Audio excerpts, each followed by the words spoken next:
Hey, here we are, live at last. I'm going to do a little listing today, and my hope is that this is kind of like a virtual office kind of situation. Not that any of us want to be in an office, but where we can just hang out together and work for a couple of hours and maybe get some stuff done. Yesterday, I was not very efficient with getting work done because I just talked so much and didn't list. So, you know, hopefully it'll be better for me today. There's Linda. Hey, good morning, Linda. Good morning. Are you getting any feedback? Am I getting a little bit? Okay, let me turn it down a little bit. And there is Nancy. I can't believe it. Nancy? Nancy. Hi. Cool. Yeah, so we've got some listing getting ready to happen. Looks like Gail LaFollette's here. Hey, Gail, good morning. Yeah, so I've got my coffee. I'm sure that Nancy's got her coffee. Linda's got her tea. Definitely. Yep. I have my tea. Yep, and I've got my coffee going. So Let me get her channel loaded up so I can see chat. yeah, so I figured let me see. I think there might be. I posted that I was going to go live in another Facebook group, a small one. But it looks like, but I didn't put like the link in there because I didn't want, it's not my group. So, and I think I'm just going to go in and edit the post because it looks like they're okay. Oh, good. How am I? Oh, am I feedback through somebody's chips? That was me. Oh, okay. Okay, getting the channel, the chat set up. Yeah. Of course, the thumbnail for this is just awesome. I've got my mouth open. That's great. Those are always fun, nice thumbnails. Yeah.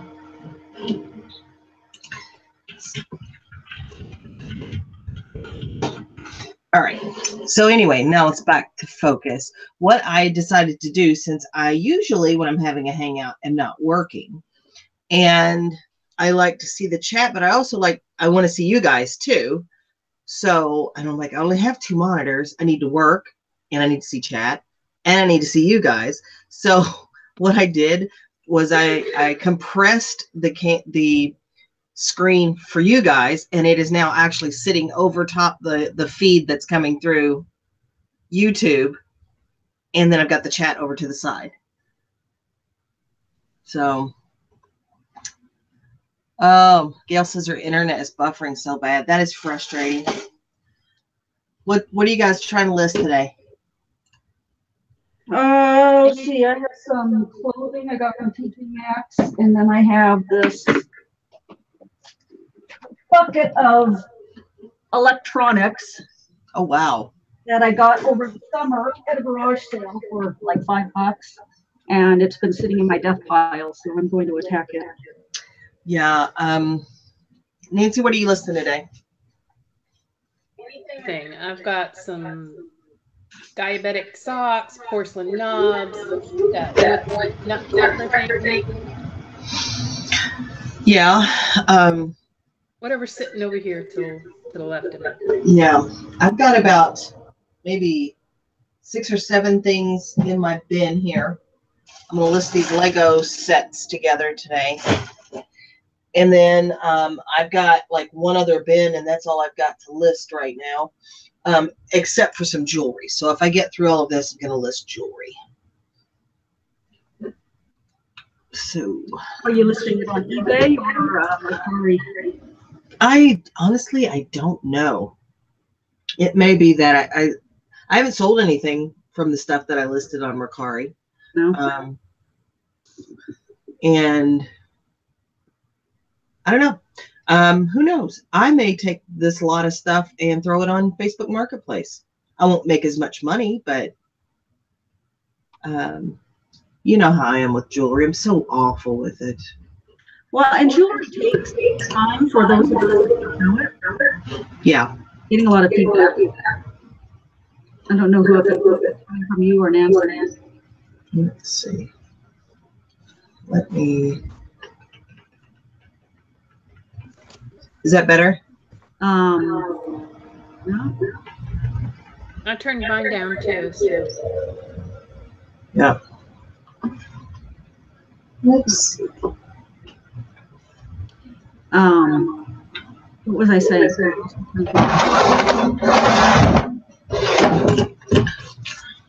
Jewelry takes a lot of time. Oh, jewelry. Yeah, for those of us that don't really know jewelry. Okay, the feedback's a bit better now. Is it better? It takes a long time because we have to sit there and research each part. We tend to get a bit anal about problems. Then it ends up with something that either doesn't fit or sells for $5 and an hour on it.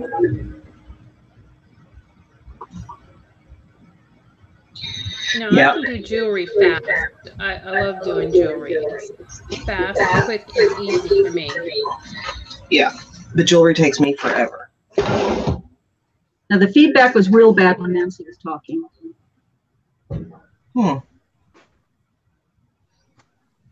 Make sure it's not me.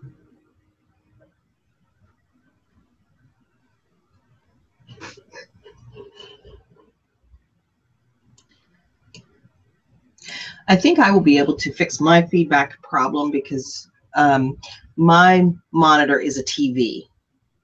So it goes into, my sound goes into the mic on the stereo, on the laptop, but then the sound comes out of the TV and probably echoes back into the mic. I don't know. It's speculation on my part, but I did buy I bought a monitor. I won an auction for a monitor for like $15 shipped. And it's an older one, but I'm going to see if that will fix the issue. So. Does it sound any better now? Yeah, much better. Nice shirt, by the way, Sarah. Thank you. I wonder where she got that from. Right. From my P&G friend. P&G. Can you believe how much those diapers went for that the bin pickers were selling? Oh my gosh. I mean, every time I told any of my friends, they're like, why and what do they do with them? Apparently people collect them. I don't know. That's all I'm asking. I don't know. I don't need any more information. You know, and it might not be that people collect them. It may be that, you know, there are a lot of exhibits where they may do, for example, historical time periods, you know, and they want them for that. Now, I doubt that was the case here because two companies would have to be vying over the same diapers at the same time. I mean, I looked at one point, there were 13 different bidders. Now, I don't know how many actually went super high like those bidders maybe much lower. Yeah. And who knows, maybe it's a reseller that can sell each diaper individually and make a profit. Maybe. That's a scary investment, you know, for a possibility. Yeah, because I don't know how much each individual one of those particular diapers would sell for. It was the thick kind.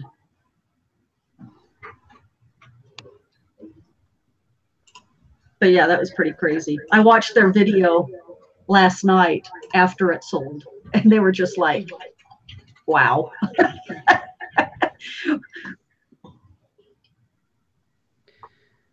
This still sticks in my mind. On 60 Minutes one time, Andy Rooney did a comparison of old brands like a Charmin. So they went back and got a 20-year-old packet of Charmin compared to a new packet of Charmin. And wow. I don't know why that show has stuck out in my mind ever since. I'll have to see if I can find that on YouTube. That'd be funny. So Now I hear Nancy's feedback real bad again. Do you hear it, Sarah? I hear it sometimes and sometimes I don't. If anyone is out in chat, let us know how it sounds on your end. Okay, I turned my volume down some more. Yeah, I've got it down. So if I turn you guys down, if I turn you down anymore, I'm not going to hear you. So. Yeah, me too. You have to become a lip reader. I know. So I'm looking at I just put in vintage Pampers and I'm looking at sold listings, and it does show that the thick Pampers Plus sold for the $911 was the ending bid, it looks like. But it's showing that vintage Pampers, these are regular Pampers, they're new. These are the boy ones, so they have like the blue band at the top. Excuse me. One diaper sells for $18 plus shipping. All right, so $18. That's still, there's only 32 in the pack. 32 diapers, that's only $5.76, so it couldn't have been a reseller. Now, this had the large packaging, so for a collector, that's probably a big deal. And the fact that it's the cardboard box and not the plastic bag probably matters too. So I think just the fact that it was a complete set, granted the box had damage, was busted open, but all the diapers were there. It has the original box, just a whole complete set. I'm sure that's like a premium for a collector. Listen to this. Here's a vintage Ultra Pampers brand plastic backed baby diaper. Now these are in the, these look like they're in a box too. They're from 1981, so they're actually earlier than the ones that sold for that much money. These sold on January 27th for $9.99 was the price, and they took a best offer on them. This is somebody that did not know what they had. Clearly. Oh. But anyway, if you weren't aware, those of you watching now or later, let's see, Amelia says the sound's fine. Okay, cool. Oh, Amelia's here. Hi, Amelia. That what we're talking about are diapers, the bin pickers. If you don't watch their channel, that's the name of their channel, Bin Pickers, and they go to the Goodwill bins. That's pretty much all they do. Very rarely do they actually go to a regular thrift store. And they found a vintage box of Pampers at the Goodwill bins. The box was busted open, but all 32 diapers were in it. And they knew that there was value in vintage diapers, so they got it. And they put it up for auction, and the auction ended last night for $911 plus about $30 shipping. And the person paid right away. As soon as the auction ended and they won, they paid. So that there's a bolo. Look for vintage Pampers or vintage diapers. I'm sure other brands do as well too, but Pampers were the big one back in the 80s. So apparently there's people that collect them. But then you also get, somebody brought up, I think yesterday, TV shows will often look to buy them. Mm-hmm. If they're doing a show set back in the 80s or whatever, that type of thing. So keep an eye out for vintage diapers.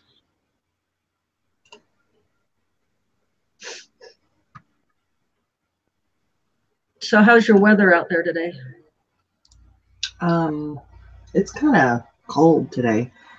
We're not getting anything, but like it snowed last night, but it's clear today and sunny. The mountains are getting snow here, but we're too warm down in the metro area. It's actually in the mid-40s. And we got some sprinkles this morning, rain, not snow. Mm-hmm. But it's supposed to drop back down temperature-wise tomorrow. We're supposed to get like maybe, and then the temperature goes back up. So we're at that time of year in Denver where it's like an elevator. Temperature goes up and down. Yeah. Hi, Kath. How are you? Good morning, Kath, or afternoon, Kath. Yeah, it's afternoon there. Gosh. My mailman's probably going to knock on the door or ring my bell here in just, I don't know, 45 minutes or so. So I may have to run upstairs. But And then the show will be Nancy and mine. yeah. Oh, You guys could boy. just go crazy.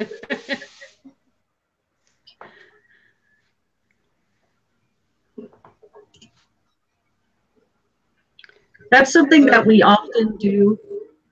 We all hang out, not on a live show, but just ourselves, list and stuff, and we go down a lot of rabbit holes. So that Oh was my a gosh. rabbit hole. If you only knew the rabbit hole I was in right now. But I'm coming out of it because I got to get this stuff listed. It's a constant battle. Isn't it true?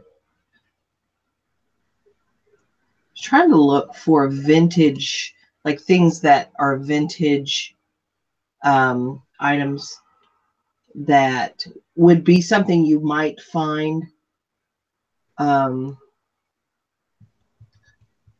to see what like odd things are selling. But you know, vintage Rolexes, I'm not somebody that's going to come across those because I'm not looking for watches, and I'm probably not going to pay up for a Rolex because You're going to assume it's fake. yeah, I'm going to assume it's fake. So I don't have the experience to pull from that, the knowledge base. Here's an interesting one. It's a vintage Barbie, 1959, #1 ponytail. It's the gay Parisienne Easter like thing. So she's got clothes and shoes and hats and all of that. They took a best offer, but the price was $6,999. It's sold for that much? They took a best offer, but that was the listing price. Let me see if I can see. I don't see what it sold for. I'd have to go somewhere else. But and this person has 301 feedback. That doesn't mean that they don't have another store or something where they have more. But I would just be terrified if I was that new of a seller to be selling something that was, you know, in the thousands of dollars. But that's just me.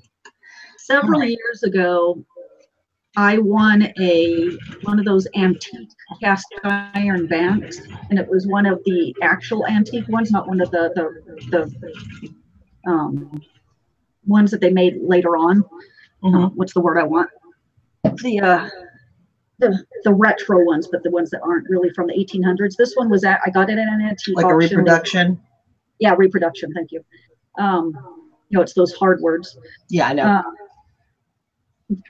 And I paid, I think, after the fees and taxes, $700 for it. And I eventually sold it, I think, for $1,500. And I was scared at that, getting that much money all of a sudden put into my bank, now having to ship that item, insure it. It was a little scary.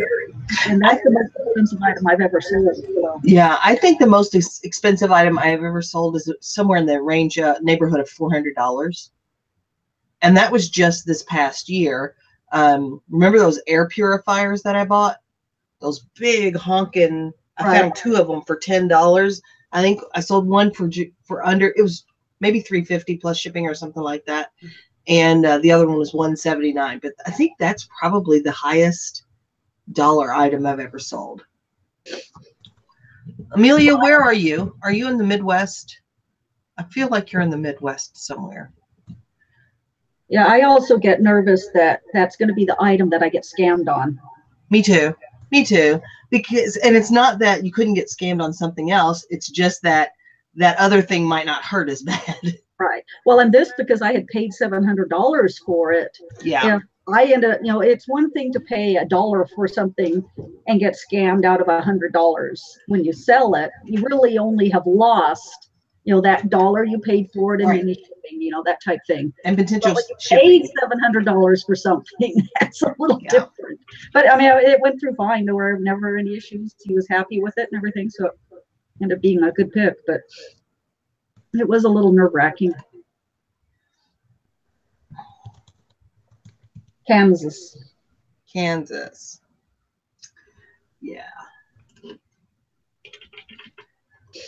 Kansas. Yeah, but I bet it's cold in Kansas.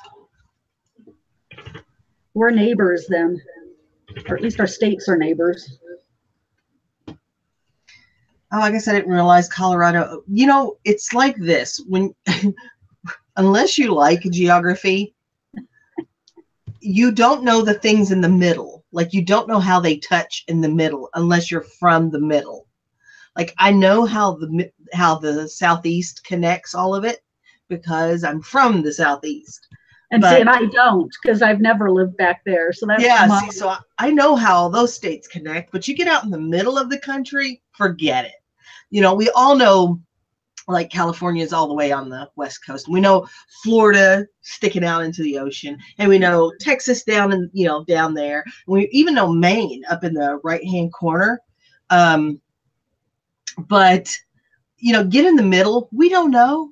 We don't know exactly where the Dakotas are. We know one of them borders Canada. We don't know where the heck's Idaho. I know it's more north and northwest, but I don't know exactly. Isn't that funny? I mean, like, you know your own region, but other regions, unless it's a state of significance, you know, like Wisconsin looks like a cheese head to me because it's got that big head, big top. And I know that Michigan's two parts, you know, because you got the Upper Peninsula. So, but I don't know. Ask me where New Mexico is. I just know it's in the Southwest. Yeah, I pretty much know Kansas West. You know, kind of that right in the center of the U.S. West, because I've lived on the West Coast. I've spent a lot of time in the Pacific Northwest, Washington, Spokane, that whole area. So I know all that area because my sister used to live there. And I know the Texas area down there, New Mexico and all that, because now my sister lives down in Texas. And I've done that whole drive, California, Arizona, New Mexico, up into Colorado. So I know all that. But yeah, once you get west of Kansas and Texas. Well, I mean, think between the three of us, we got the whole United States covered. I think we do.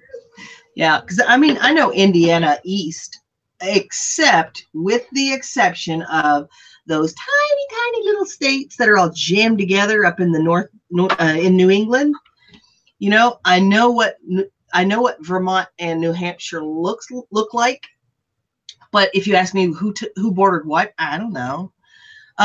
Amelia, I agree with you. This up and down weather is so hard because here it was really, really cold, then 40, then snow, then it all melted off yesterday afternoon, but then it started to do this sleety thing where we've got kind of like a thin layer of ice. So it's just kind of up and down. It's really hard.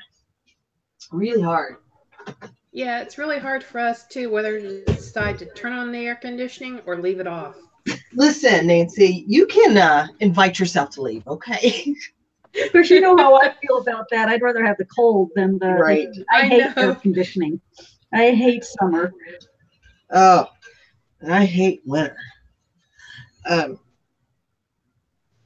But I don't know, girls. I decided I'm going to go ahead and try and sell this jar anyway, even though I broke its little friend. eBay or locally? I think on eBay, but now somebody also, was it you, Nancy, or somebody, maybe someone in chat, I don't remember now, suggested selling the lid on the one that you broke. Well, that was history. Oh, it's gone. Yeah, it's gone. Holly took out my garbage yesterday, so I know that it's gone. But that's a good idea. I don't know why I didn't think of it, kind of because I'm stupid.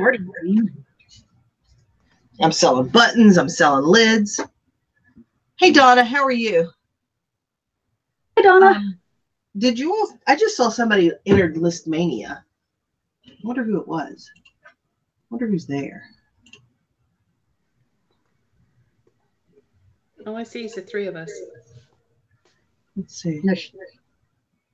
Or are you talking on the chat?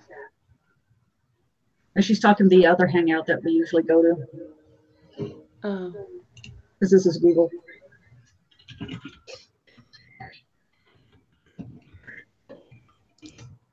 That was Chris.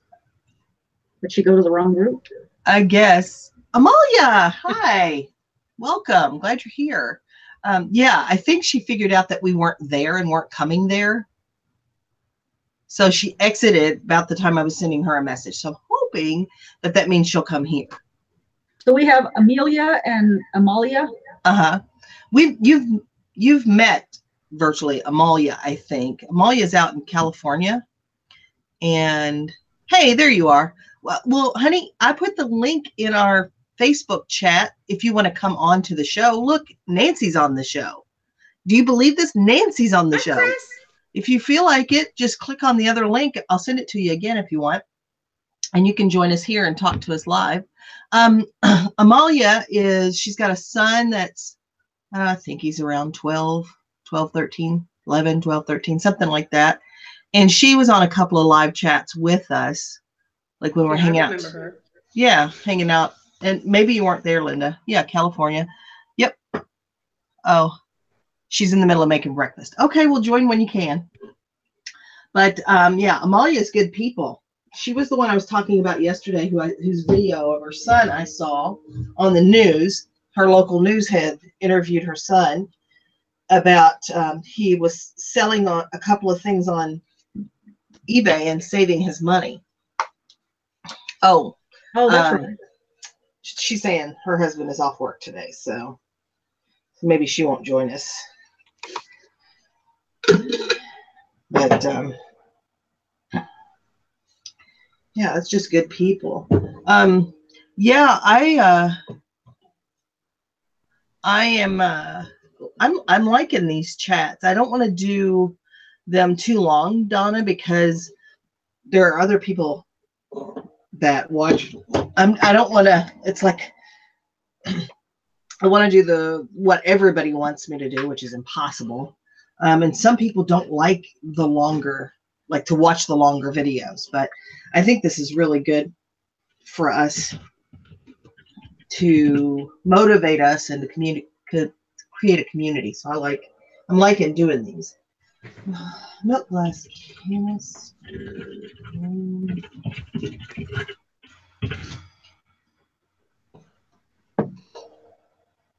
Ow. These are Anchor Hocking. This is the large one. And they've got a set of 4 of these listed for $64.99 plus shipping. So what you're saying is the one you broke was a pricey break? Yeah, it was a lot more expensive than. Let me see if I can find some solds. Some hold. I don't even know what I'm saying. Okay, I don't see any solds of these.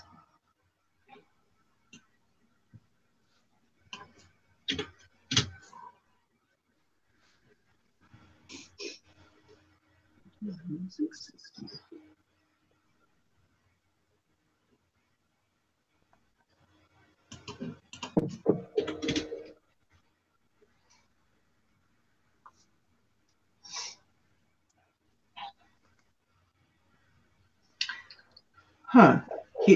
Here are 2, the large one and a small one, not without the flowers, that sold for $31.99 with free ship. I don't understand doing free ship on an item like that, but to each his own.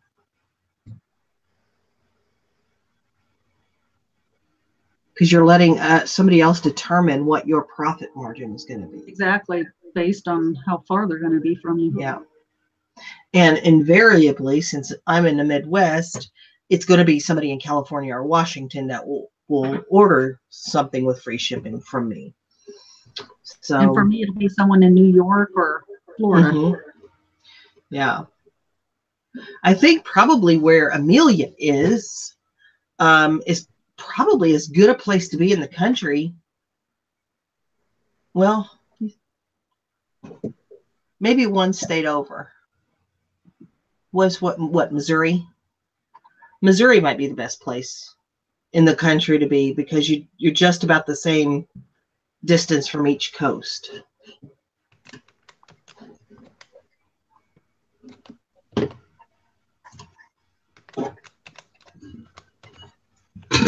So, yeah, whoever said that I should sell the lid was right, because since these are anchor hocking, there's probably a market for it. Is the garbage completely gone? Or is it like in a dumpster already? It's in my garbage can out back, which I have to put out tonight. So if it's not buried in the garbage can, I may. What's Chris saying? It might be the most centrally located, but the number of buyers is greater on the East Coast. You're right. Probably right, Chris. It's probably due to just population.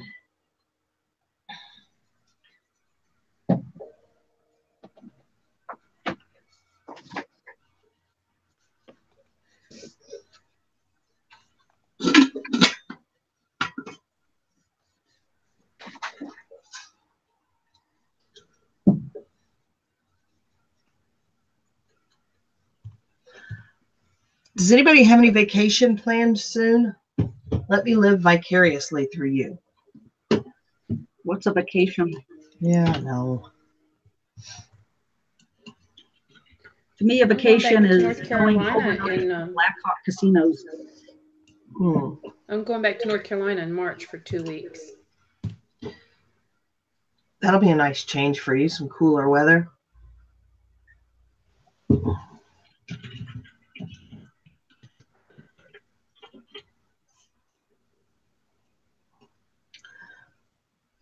Oh, Chris wants me to go get that lid, and she's going to Ireland in 2019. So nice.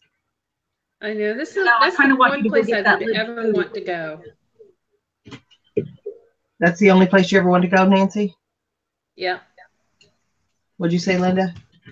I want you to go get that lid too. It's kind of triggering me. Fine. I will go and get that lid when I take the garbage out. And don't forget about it. I won't. Do you think that I would let you guys down?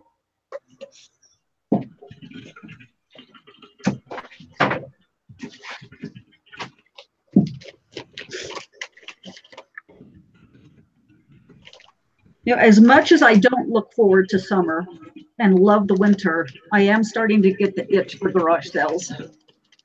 Yeah.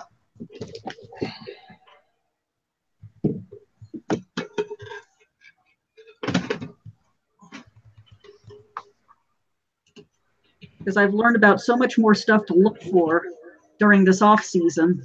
I get excited for the new garage sale season to start looking for all that new stuff that I've learned.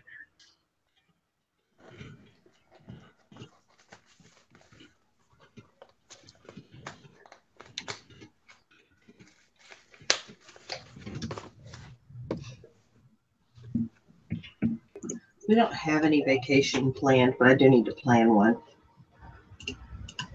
And apparently I need to do my taxes because my husband's like, do you do the taxes yet? It's only February. Right. Well, before eBay, though, when I knew we were always going to get a refund, it was filed by now. Now, not so much. Yeah, there is a little bit more incentive when you know you're going to get money. Yeah. But when you know you're going to pay, it's like no rush. But I do need to slowly put in because I still have a lot of my mileage I need to input into Outlook and my receipts. The receipts is the and that's what's holding me up is I haven't done my mileage. And I haven't gone in and like looked at all my transactions to categorize them. So Amelia says, I want to do some road trips around the U.S. this summer. I haven't seen much of it and would like to. I think I've seen more places outside than inside the U.S. Amelia, I've been outside the United States 5 times. But I've seen most of the Southeast and a great deal of like well, I've been as far as west as Wisconsin and as far east as Connecticut, but I didn't go way up into New England. And I didn't go into like really New Hampshire or Delaware or anything like that. So. Gail says it's pretty warm here, 49 degrees. That's not too bad for February, I guess. Someday, what I'd like to do when I'm financially able to just turn off my vacation mode on, Yeah, is a picking trip yeah. around the country. So where Yeah, I leave, Chris and I talk about that. That would be fun. Where would you like to go? I probably want to head your direction and then off, like direction to the East Coast. Mm-hmm. I'm not a big fan of the South and how hot it is. So if I did the South, it'd have to be during cooler months. Yeah. But then you're dealing with bad weather. So, but I would love to do a drive just heading east. And you ought to do it in the fall. Yeah. I don't want to go west because that's where I lived. I know the West. I know the Pacific Northwest. I want to go an area I haven't ever driven before. Well, so plus the West, I think, is more expensive. It's just going to not be as cost effective. But, I mean, it gets pretty steamy in the summer where Nancy, it lived in North Carolina. I mean, it gets pretty hot there. Yep. But, I'm farther north and it still gets in the 90s here. So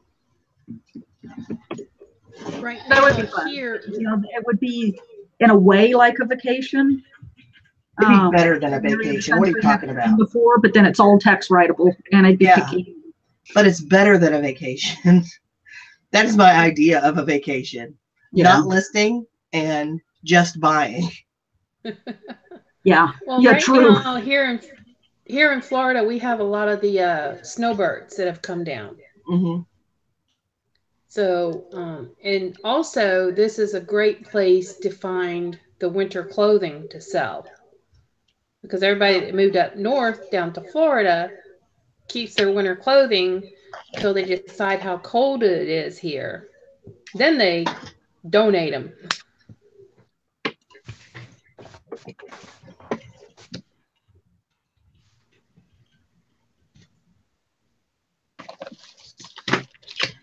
Hot and humid in North Carolina, Gail says. Yeah, the humidity, that's the thing I really hate. Because at least here, when it gets hot during the summer, it's usually not at all humid. It's very, very dry. And it really, really does make a difference. Dry heat versus humid heat. Yeah, and the humid heat causes like respiratory issues.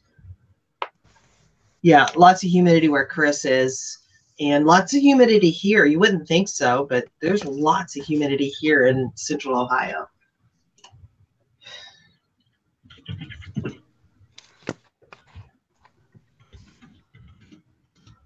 Uh-oh. Did we lose Nancy? Yeah, Nancy, did we lose you or just your picture?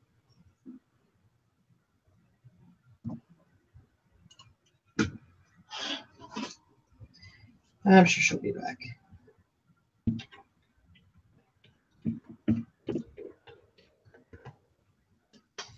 Kansas get humid. Heat gets humid too. I mean, Amelia's saying, and I'm just the opposite. I can't tolerate dry heat. Nancy says she'll be back in a minute. Amalia, is it dry heat where you are? Or is it humid where you are?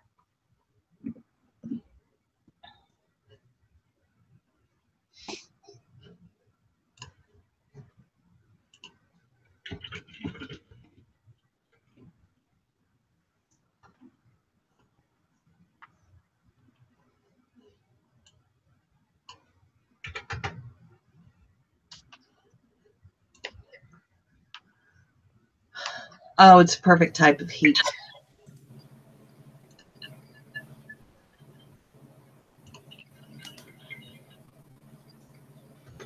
Chris! Hey. Hey. I am here. There you are. And there I am. By golly. I did not make up. And I haven't brushed makeup? my teeth since I ate breakfast. So sorry. Amalia says that's why it's so expensive. Amalia, how much is gas there right now? A gallon of gas.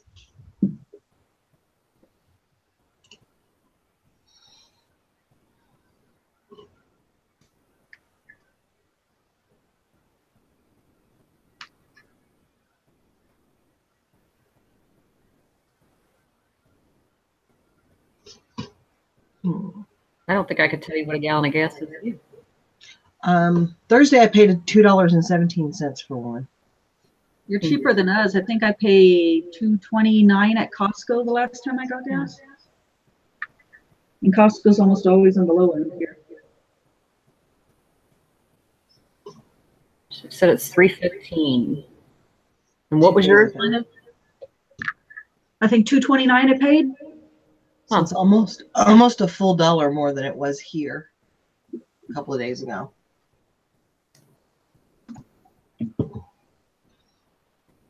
Is there a way to float one tab on top of another? Let's see. So are you trying to watch the screen and the chat at the same time? I'm trying to keep this chat up. Yeah. I don't care about watching. I don't want to see myself. Well, I want to see people's faces when I talk to them. Yeah. I put our actual live hangout on top of your YouTube channel, but make it a little bit smaller so I can see the chat. The only time it gets messed up is if I need to type in chat. Yeah. Right. Because then it puts that one as the top browser. Yeah. And I have to reset it up. Nancy said it's $2.59 there in Florida. Let's see. So I'm going to probably mute my microphone because I have to ship. So, okay. Maybe I could talk about what I've sold while I'm. Yeah, sure. When I'm not, obviously. You can talk like you want when you mute. Yeah, I can do. Talk crazy. I don't have anything of any real interest or great value going out today, but I did have 10 packages. Oh, that's amazing because I know sales have been slow for you. Oh. But they were a bunch of auctions that ended last night. Oh. And they were cheap. Not a bunch, but a few. I think I shipped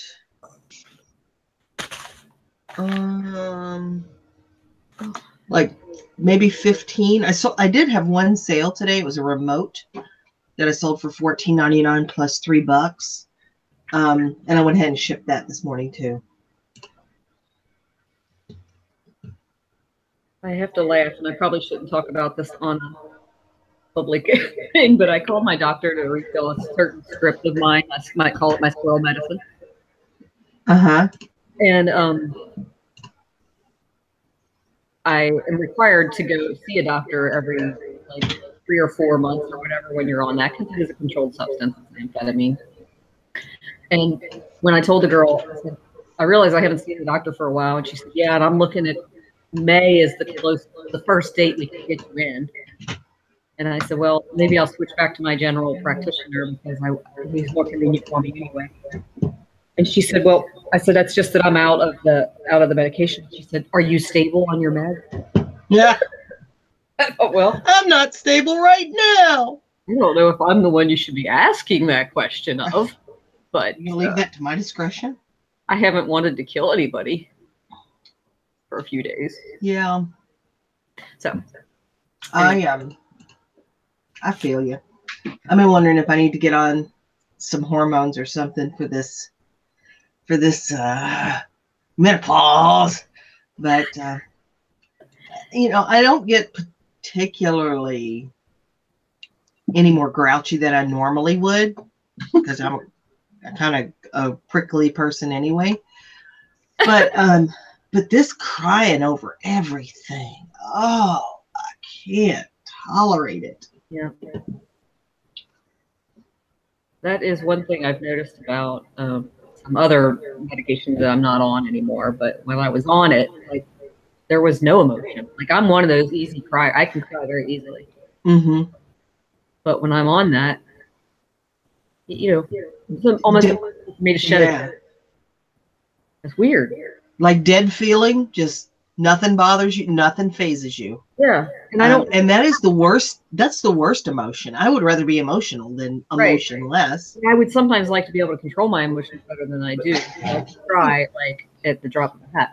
But I do wish that I do want to express emotion. I mean, right. Well, I mean, be emotionless. I'm willing to feel crappy emotions to be able to feel good ones. Yeah, right. Yeah. Yeah. But I figure I only have like a decade more. A rainbow without any rain. Right, exactly. I think you should be shipping. Okay, that's what I think. Grab my labels.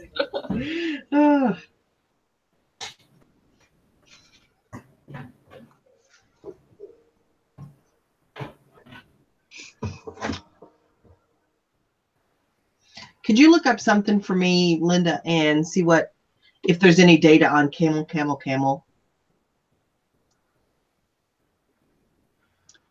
Well, never mind. It's Keepa. Keepa is up, and there's nothing, so never mind. Oh, I forgot that it wasn't there at first.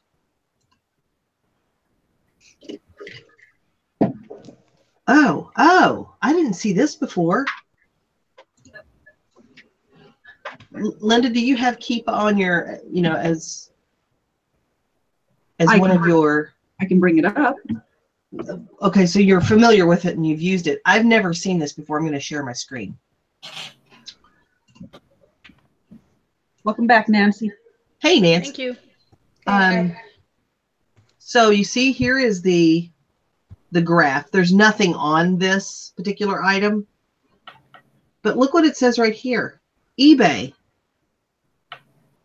Oh, I've never seen that. That page looks a lot different from the Keepa And it may just be because I'm using a different browser. But isn't that cool? Look, it took me to an eBay listing for that item. Never understood Keepa or Camel. They're over my head. They're just collect data about particular. As number driven as I am, I don't. It gives you Amazon history. Yeah, that's all it is. But I like that it's directing you to it will give you eBay data as well. Yeah, I've never noticed that it did that. Me either. That was really cool. So the first I'm totally stoked. There is a pair of Capezio dance shoes. Oh my God. I want my Capezios from the 80s. I know, me too. Anyway, I guess these are some type of ballroom dance shoes. And they were in pretty decent condition. So I've used some peanuts to stuff the shoe to keep it nice and firm, and I'm going to put it inside in between two pieces of glass or paper, cardboard. Yeah. Put it in here. Sweet. That's what I'm doing. And now I'm going to go mute and do that. All right.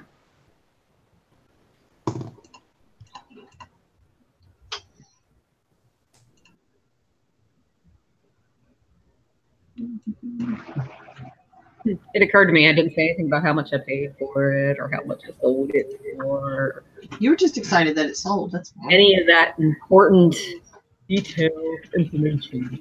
So let me go and see. I think I sold them for $29.99. But I don't remember. And this is part of my failed VA listing. Oh, is it? Yeah.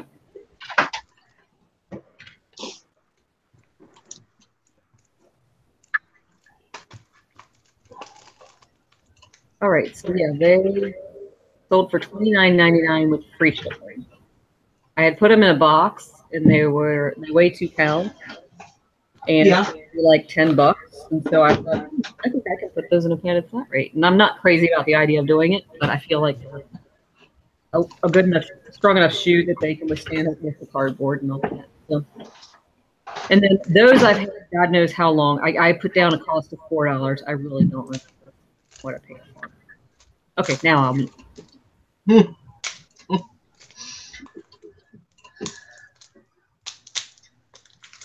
So it looks like you guys have had some success with the listings from the VAs that you hired for that. So I'm kind of, while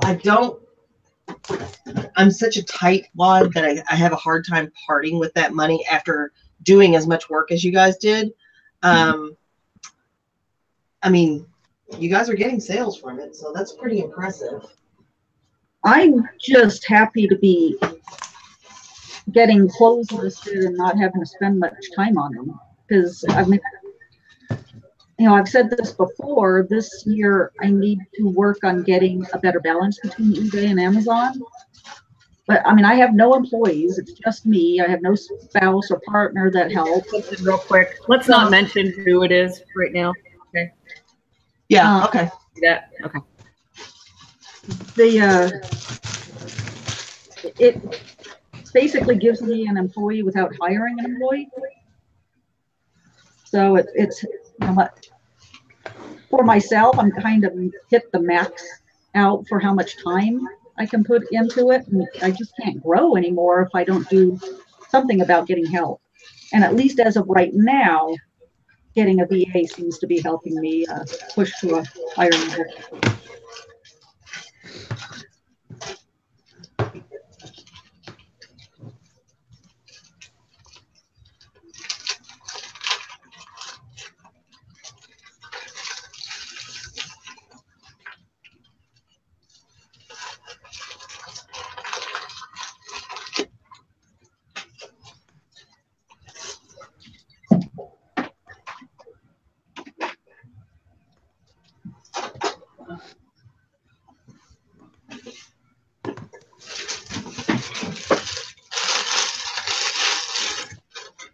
See how many people are here. Oh, 13 people are watching. And they're being really quiet. So I interpret that as them working really, really hard. That's great. That's what I interpret it as. Second item was a pair of the Pottery Barn kids. We bought these at the rummage sale together, Sarah. The gingham, blue and white gingham balances. Uh-huh. Yeah, I remember that. So I bought 4 of them, and a pair of them sold for. Should have this up ready, shouldn't I? Only $4.99. So I paid $5 for them, and I don't remember if I charged shipping on this or not. That's awesome. I think I did charge. No, I did free. So, you know, not huge margin there, but it's going in a first class poly mailer for 11 ounces, so it's not costing me that much.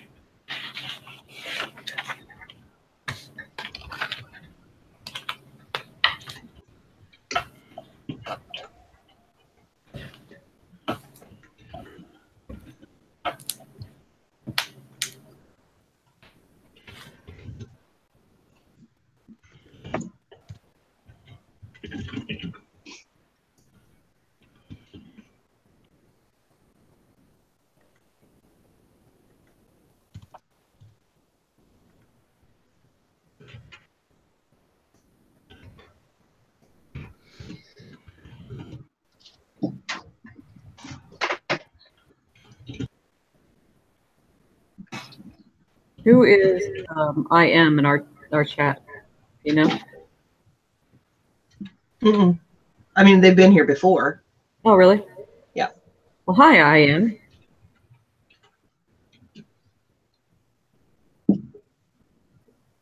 Well, they're clearly in a good mood today. Clearly, they feel a lot of emotions. Right. Maybe they're going through menopause, too.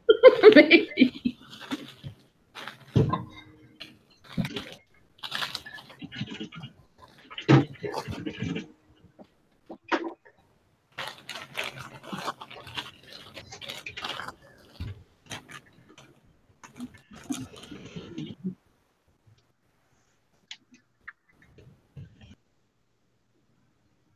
I heard a cha-ching. I'm in Colorado Springs. Cool. What did you sell?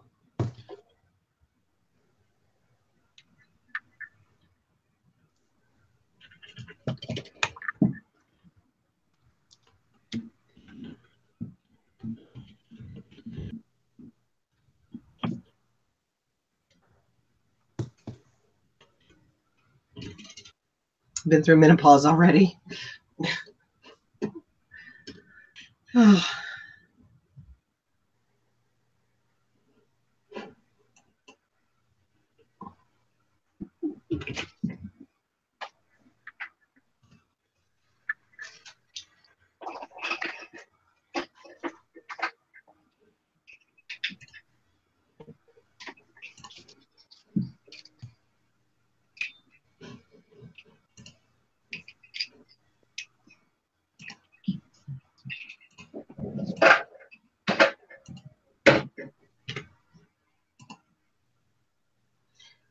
Yes, you. What did you sell? You sold a lot this weekend, but you said you just heard a cha-ching. So what did you sell just now? Yeah, and I don't. And I'm glad that you sold a lot this weekend. Us cha-chinged. Yeah, it wasn't any of us that cha-chinged.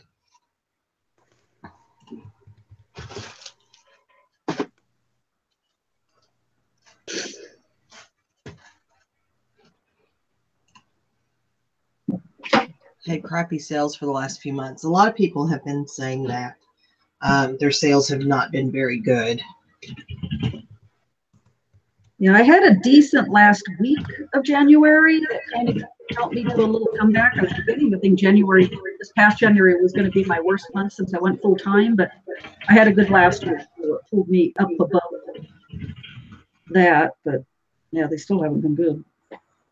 February's off to a slow start. Oh, it was our cha-ching. I don't know who it was then.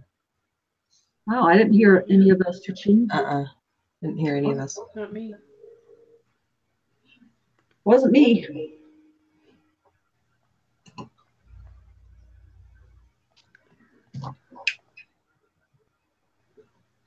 This is crazy.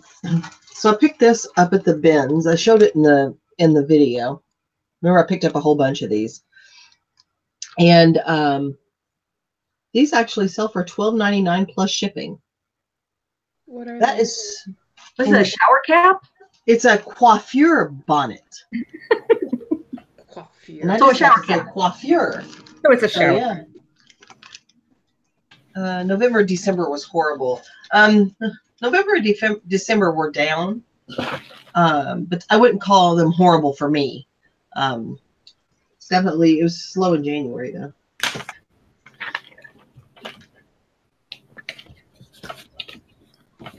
All right. Next item was a Nautica shirt. It was a red, white, and blue Nautica shirt. You know, it's very had the sailing club or something on it, and had all the flag, you know, the nautical flag. It was quite ornate, and I took the best offer on that of $20. I had it at $29.99. They offered $20. They paid shipping, so I put it. $4.99 is what I paid for that, and it's going priority flat rate.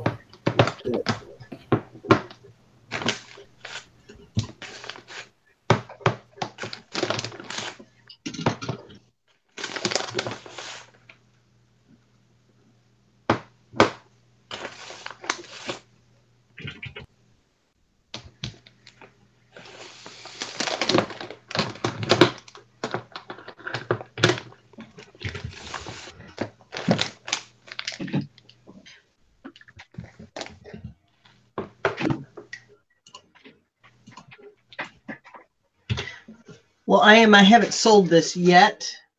I'm just surprised that that's how much it sells for, but I'm just now listing it.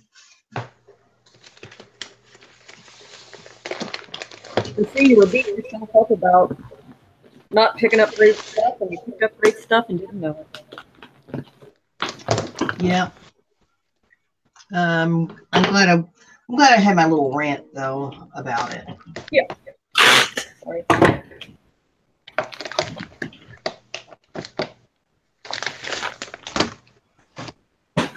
All right, the next adorable thing. And I took his batteries out so he won't work, but it's Dr. Evil Dr. Pork Chop from Toy Story, and it's a flashlight. When you pull his tail, it does lights his mouth open up? His mouth opens, it lights, and it speaks. That is cute. And I bought this with a huge lot of Toy Story and Lion King and Beetlejuice, like just little toys like this, just a whole bunch of them at somebody's yard sale. So I probably didn't give more than 50 cents for it. And surprisingly enough, Evil Dr. Pork Chop sold for $19.99. Wow. Yeah. And I think I offered free shipping on that, and it's going first class in a little box. I'm protecting it with some of my bags of peanuts. Bag of peanuts. It's a bag, Someone doesn't get pissed off at loose peanuts. so nobody can get mad at me. So it still only brings it to 11 ounces. So it's costing me that much to ship it. All right.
Here's a really exciting one. This is a women's Orvis chambray shirt. $5.99 sold for. This is some old stock that I pulled out of my shed of shame and decided I'm just going to take like 5 pictures of these things. Nothing fancy, you know, just throw them up there just to get them going. I think I put a lot of that stuff on to get rid of it. Sold $5.99. They paid shipping. Probably didn't make any money, but you got rid of it. Yeah. You posted that in the chat. Has anyone seen the Greatest Showman yet? Yep. But when I looked over, I saw The Greatest Snowman, and I'm like, yeah, Frosty, for real. But Cactus Joy, I didn't even know you were here. You were lurking around in the background. Says they've seen it, and her niece liked it, and she's 25 and listen to the soundtracks over and That's over. what I was going to say. I am obsessed with that soundtrack now. I've got that song "Never Be Enough" in my head constantly. It runs in my head constantly, and I just wondered if it had that effect on anyone else. So that's why I asked. Clearly. Oh my God, it's just like, and it's kind of that song is.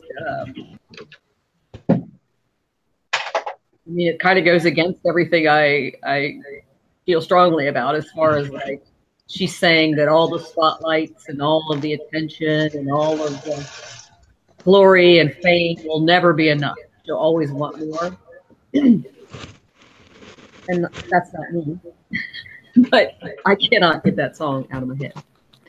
That's my little rant about that.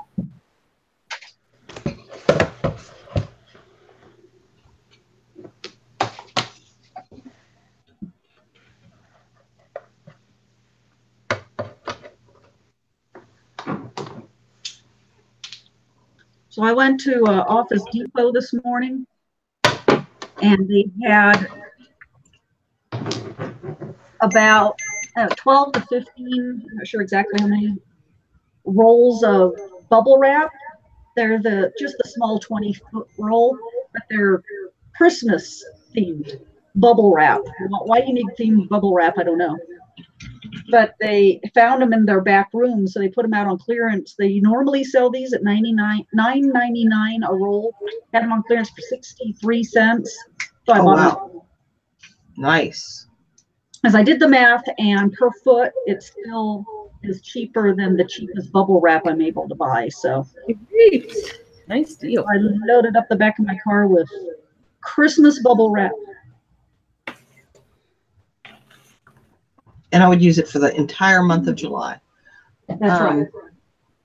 IM says the past few days I sold 3 Port Marion Pornona dessert plates for $29.98. Wow. Burton orange snowboard pants for $50. Had a few 99-cent auctions and sold 2 fur coats for my landlady for $150 and $200. Wow, you've had some nice sales. Mm-hmm. Meanwhile, I'm selling Orvis chambray shirts for $4.99. Yes, exactly. This next thing you're not even going to be able to see, but it's a blade to the thing Josh, or you, one of you, pointed out to me what it was. The shortcut, Black & Decker handy Yeah. Uh-huh. It's a blade inside there. Like the handy chop thing or something? Yeah, but it's not the handy chopper. It's called shortcut. Yeah. Let me see. Please hold. Talk amongst yourselves. Talk amongst yourselves. I'll give you a topic. It is the Black & Decker Handy Shortcut Food Chopper. This is I have it as a variation listing, and this is the chopping blade, the S blade, sold for $12.99, free shipping. It is going first class. I don't know what I paid for the whole thing. I got that at the bins, so not very much. And it was the whole thing. It was the work bowl, the pusher, the lid, the pusher, the chopping blade, and a disc blade, like a shredding blade. All of that from the bins. We started doing that. Just like those people from that Saturday Night Live skit. We look like that. What is love? Don't hurt me. Don't hurt me no more. Love that movie. That movie is so stupid, but I love it. They have a movie? Night at the Roxbury is a movie. I just knew it from Saturday Night. We know what Chris is watching tonight. Donna says I recently bought 4 tumbler glasses from the Dollar Tree and sold them for $34.99 free shipping. Wow. IM says my 99-cent auctions all sold for $1.50, $5, and $10 max. That's great. Because to use up the listings, I get them free anyway. I use it up, and if it moves some old stuff, I'm happy. I don't think I have the patience at the dollar stores, Family Dollar, Dollar Tree, whichever branch you want to go to, tree branch, or I've gone in and I've looked. I never find anything, but I know I don't have the patience. They start walking around. It's like, this is all just a bunch of penny junk stuff here. This is crap. It's crap. Oh, crap. I need my spectacles and I don't.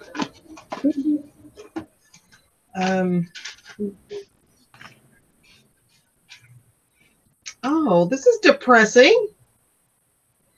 I'm gonna lot this lot of Bibles, because most of them they were damaged or really low end.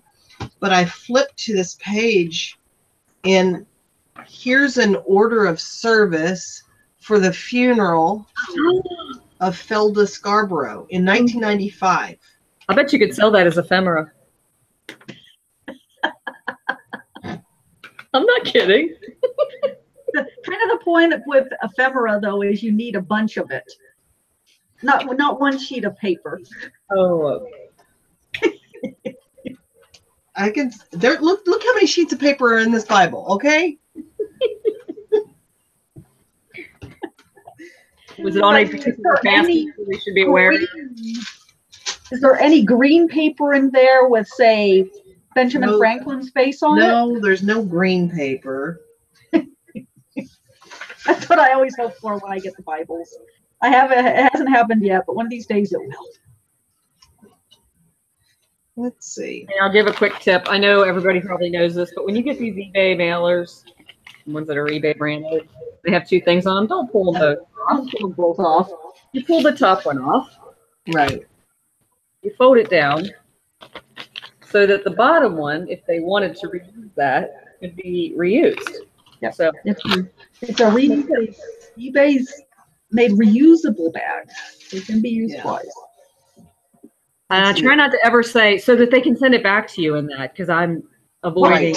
Right. I'm not promoting. Amalia says the last time I sold something from the 99-cent store, I used their store shelf to take pictures of the item. The lighting was great. You're one of those people. Donna says, well, I prefer yard sales and Goodwill to my items, but these glasses had a pretty, really pretty pattern on them. Listen, whatever you can find wherever you are. Just because, that's not for Linda. Linda's got a different level of patience. I don't have the stomach to do estate sales, but Linda does. Look at these maps in the back of this Bible. Look how I like looking at the maps and pictures some of these Bibles that Pickup have. They're pretty cool. You know, Donna, you probably have a better eye though for stuff like that too. I do not have an eye for style or anything like that. See, I would have just seen dollar store glasses. Clearly you have an eye. I don't. I'd have walked right by them. Hence the reason I don't find anything at the dollar store. Linda is not exactly a girly girl. Hey, I don't mean it in a negative way. I'm not necessarily a girly girl either. Correct. There's no girly girl. Not a girly girl at all. I'm much more. When she's not cussing and gaming, she comes and hangs out with us. But I do have rainbow hair though. You do have rainbow hair. I am says I sold men's suit jackets too. I had a 30% off sale. Finally changed my logo from a pic of my dog to a pretty Canva design. Made a Canva banner on Canva. Sales picked up. I would almost pay Chris to do me a Canva logo and the logo. I told you I would do it. I've got Photoshop. Yeah, I just need to know what you want. Like I need to know. I would like to do something for the Facebook group too, but I don't know what you. Oh, knock yourself out! I don't care. I think I think you should have consistent branding. Don't knock yourself out literally. I will try my best not to. I've never done that. Knock myself. Well, no, that's probably not true. Probably one of my drunken falls. I've woken up places where I felt like I was knocked out. I don't remember how I got there. A long time ago. But I digress totally. This conversation. I don't enjoy the drinking. I'm sober now, so yeah. Like I don't drink anymore. Oh my gosh. Faye Roberson is here. Hey, Sarah and Linda, my mom is gravely ill, and I'm here with her. Pray for mother. So sad. Sorry to be negative. Love you guys so much. Faye, we are sending as much prayer and love and light to you as we can. And you're going to make me cry because I'm going through menopause. I'm so sorry. We got your back, hon. Yeah, we will send you some prayers. So sorry. Yes, definitely. And I did get your card. It was the best. Thank you so much, Faye. Faye sent me a card, and like the whole inside was written. She filled out there. It was so sweet. All right. That stinks. So back to work. And Faye, that's not negative. That's life. And yeah. Glad you said that. Because some of us have already lost moms. Mm-hmm. Yes. The rest of us will at some point. So, I don't know. This is kind of a cool Bible. I'm not great. Here's a great example of a good time to use the box in the envelope trick. Oh yeah. This is a Sleep Sound by Hamacher Schlemmer. Say that 3 times fast. Right. You know, it's a white noise machine, essentially. My ex-mother-in-law was a white noise machine. She was a white noise machine. You didn't have to plug her in or anything. That sold, now pay attention, $29.99. Oh, I gotta go get the mail. I'll be back. Okay. So that sold for $29.99. I paid $1.50 for it. It is going in the padded flat rate, but it's going in the half shoebox cut down first. Oh, okay. Padded flat rate. So it's a great example of a good time to do that, where it's a higher dollar thing. I don't really feel it'll be safe enough in just the envelope, but if I put it in the half in the envelope. So the half box fits into the padded flat rate? Yep. I mean, I still have a bunch of those. The ones that were made for stuffers. Yeah, that I bought. I still have a bunch of those, but that's still good to know as well. Well, it's good to know because those, I think, are a little wider, but not as tall. So this is actually perfect. This fits perfectly in this particular box because I have other boxes that will fit exactly inside the padded flat rate, but it just depends on what I'm shipping. You know what I mean? Like that would fit in some of the ones I have, but it perfectly fits in that one. Oh, just a tip. I was reading in another Facebook group yesterday that apparently some people they're placing their orders for padded flat rate envelopes and it's taking weeks for them to arrive. So don't wait till you're low. Yeah. Get an order and get yourself in the queue. Speaking of, that's what I meant to do today. So I just ordered some yesterday because I'm not low. I know that I have the rest of the box somewhere that I ordered because I had so many in the box I ordered before Christmas, but I can't find them. So I went ahead and threw some in my most recent order, but that is good to know. So I think Chris is shipping. I've been going through some stuff that I need to list depending on what's. She's saying this is fun. I couldn't list and do this. You guys are just shipping though right now. We're all doing different things. I think Sarah's listing, Nancy's listing, right? I'm listing. Mm-hmm. And I'm shipping just because I'm listing. I have to ship.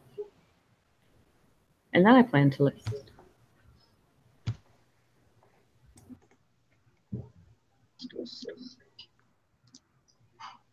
I'm now ordering shipping supplies. It's kind of how my mornings tend to go. I jump from one thing to another.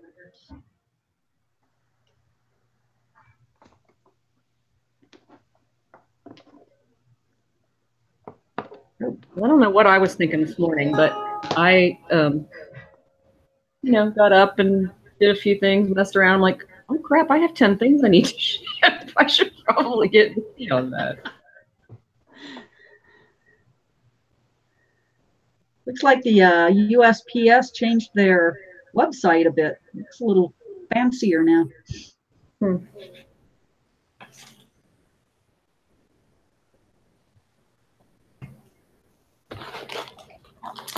So I would say that that's a bolo, those white noise machines, because both of the ones I've picked up, or maybe even 3 of the ones I've picked up, have all sold rather quickly. This one took the longest.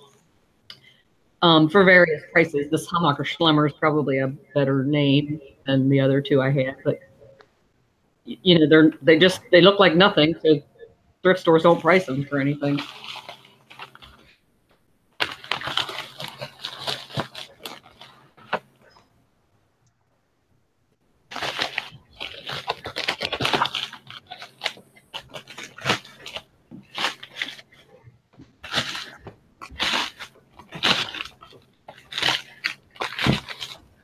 Sorry about that. No worries. I took care of the mailman. We don't want to know what you do with your mailman. Yeah. It just sounds bad. Yeah. And he never rings twice, just so you know. He does knock a couple times, though. But he had a package for me. Got a package, people! But Ace Ventura.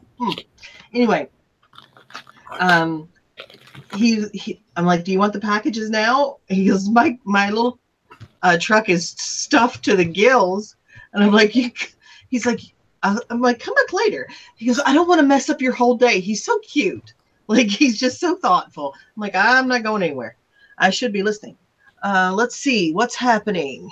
So, well, somebody just said, I am is asking about the white noise machine. Yeah, they are just something that some people, I am unmuted, right? Yes, you are. Yes. I hate to say that whole thing. They are just machines that make noise. It's kind of like a.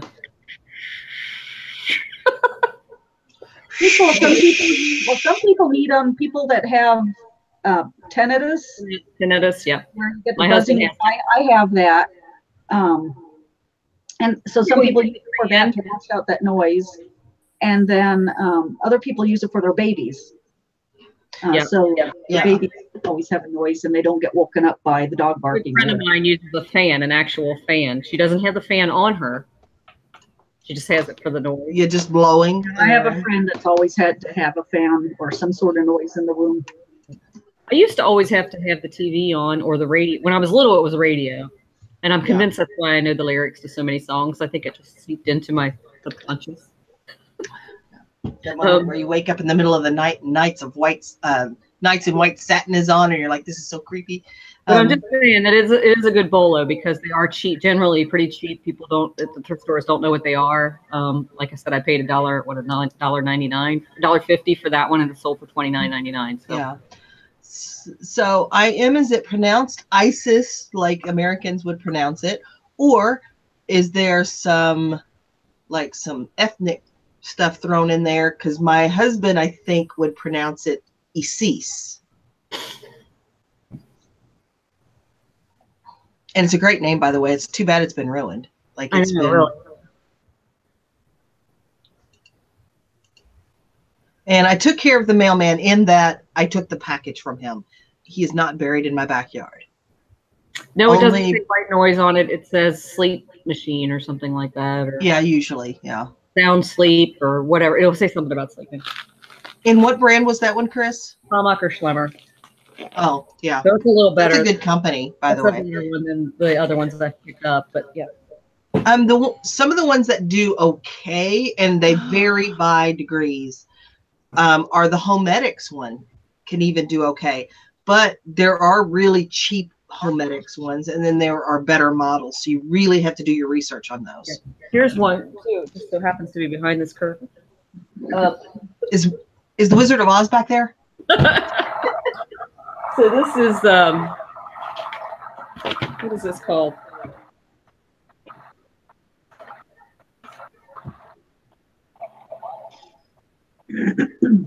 It's made by Remington, but it's actually branded Hammacher Schlemmer also.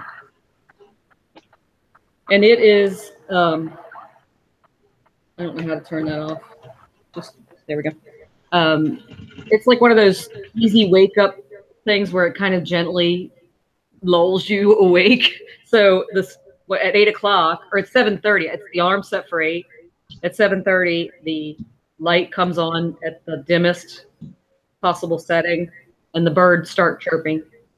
That's what I have it on, but you could choose other things. There's mountain stream, ocean surf, nightfall, thunderstorm, Zen melody. And then I don't know if you can see, but that's just like the first level of light there. And then it just gets progressively brighter. And it also, oops, sorry, has some sort of a scent thing that you can put in this top piece, but I'm missing like a lid to it, and I don't have the scent beads. But I'm wondering if you can put like the gain ones are cool.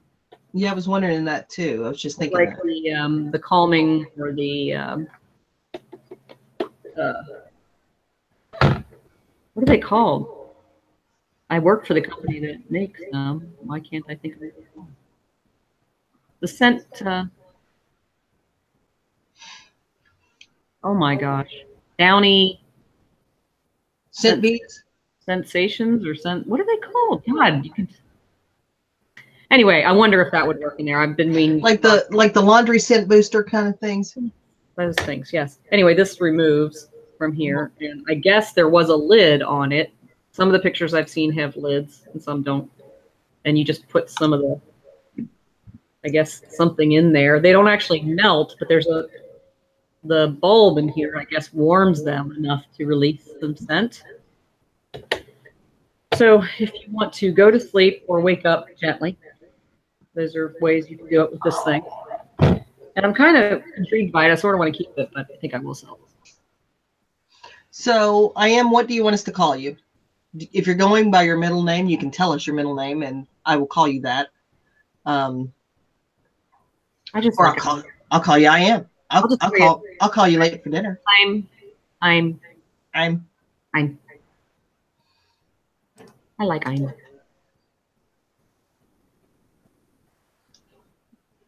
Let's see. And we are listing. I don't know how my compadres are doing, but I've created 5 listings. Isis. I like that. Yeah. It means mother. Mm-hmm. Isis. I can understand why you have to use your middle name. Yeah. Yeah. I wonder what Isis. Because maybe it's a name, like a word for mother, because Egyptians typically speak Arabic. And my husband uses a different word for mother. So maybe it's just a variation. But yeah, Isis, I like that. I just Googled it just to see. Mother goddess. Isis or Isis is treated as maybe it's yeah. Is it like mythology? Mythology, yeah, or could be. Mother goddess of ancient Egypt. Gotcha. So it's not literal mom. And then it says Isis called Aset by the Egyptians, A-S-E-T. A daughter of Nut and Geb. Those two crazy Nut and Geb people. No, you're that Nut and Geb. You just don't know what's going to come out of their mouth. Yeah, mythology. Gotcha. It's great though. And I love having an unusual name.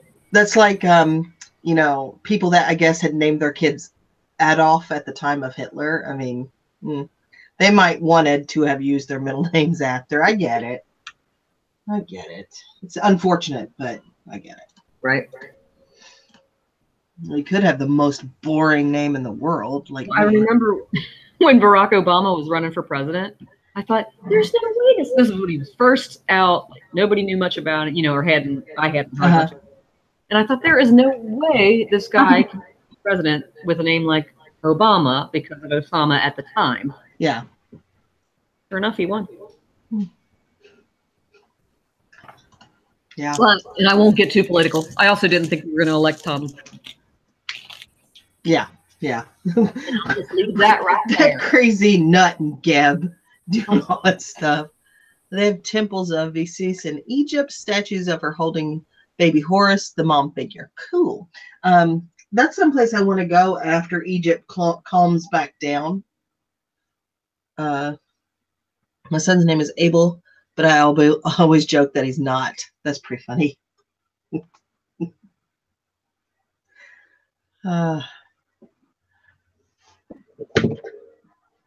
It'd be funny if his first initial was N. Then he would be Enable.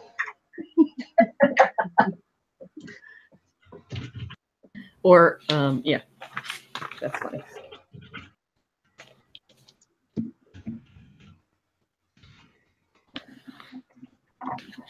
Gosh, the wind is just howling out there today. Our wind was bad yesterday.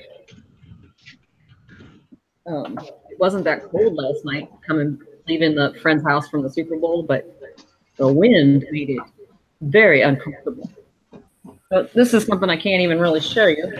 I just showed it to you guys. It is a wool, like, ruffled. Oh, is that the one you just bought? Tape thingy, yeah. It was 100% wool. It was by a brand named Sarah Spencer, which I wasn't really familiar with. Oh yeah, I remember that. And it was a 1X. And I took a best offer on it of $20, and they paid shipping. That was a quick sale. $3.50 for it. Yeah. Wrap ruffle cardigan, boiled wool. It was really cool. I thought it was really cool, actually. Actually, I could share a picture of it, can't I? I could do that. I could. This is not advertised as a large print Bible, but do you see the difference? Yes. Would you say it's maybe larger print?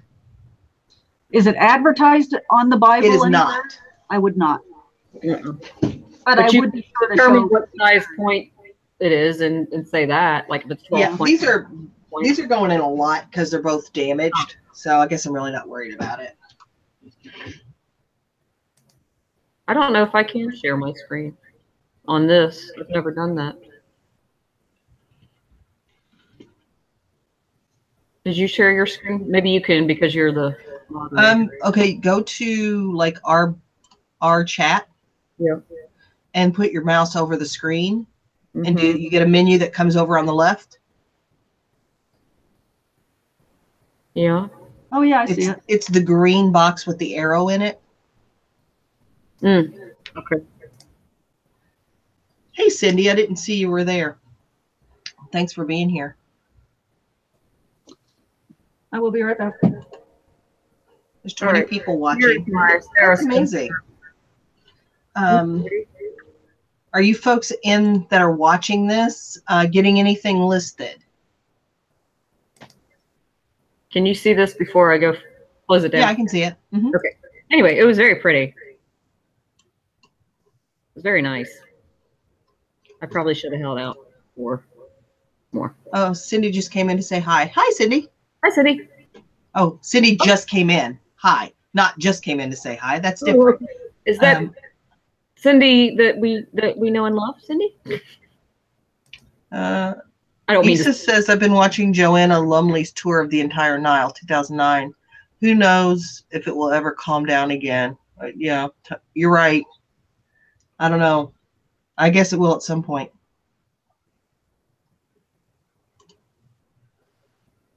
Kathy is doing a garbage bag full of blue jeans today. She's just I'm scared of you, girl. Good girl. And when I said, is that the Cindy we know and love, that's not what I meant, because there was a Cindy that we had in our group for a while who just sort of disappeared, and I wanted to know if it was her. It's not. That's not the Cindy. But hi, Cindy Rosen. Anyway. Amalia says she's getting a ton done. Please do this again. I plan on doing these at least once a week. And when they're not here, they will be over on Linda's channel. On Linda's channel, because I want to get her viewership up and her subscribers up too. And I'm hoping that this will help do that. Cindy, we already love you. Yeah, we don't not love you, Cindy. It was a different. Yeah, we just haven't heard from the other Cindy for about 4 or 5 months. Isis is doing laundry. You can do mine. The ab fab lady lady. I knew that name, Joanna Lumley, and I couldn't place it. And I love Ab Fab, by the way. I love that show. And I call Holly Saffy sometimes. I'm like, sweetie, darling. It's about these two old middle-aged ladies that are trying to hold on to their youth, and they're just they're a hot mess. It's a very famous British show, and they did a movie too. It's just great. Sounds like something my mom would like. Not that that means you would like, like things my mom likes, but she loves. Yeah, I like all the old folk stuff. She loves all, she just loves all those British shows. I just can't get into some of them. Some of them I do, but some of them I can't. She really does. Like, okay, I'm gonna mute again. Sorry. Okay.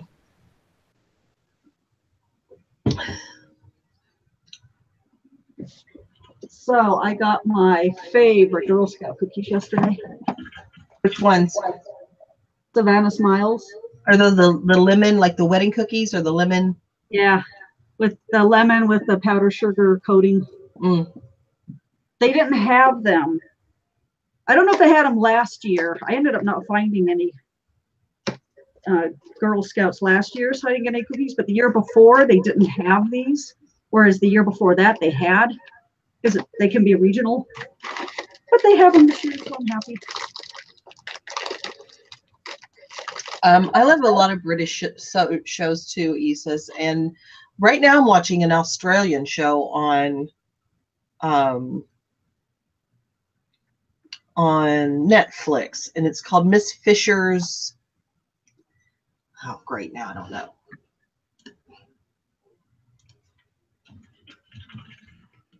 Murder mysteries, and it's kind of a lighthearted. Think Murder, She Wrote, but in Australia, and it's set in the 20s. So it's kind of a lighthearted kind of murder mystery thing. The episodes are about 55 minutes long, 50 minutes long, something like that. And I mean, I just enjoy it because I love the time period and the accents. And I mean, it's not anything riveting, but it's just entertaining, and I like that.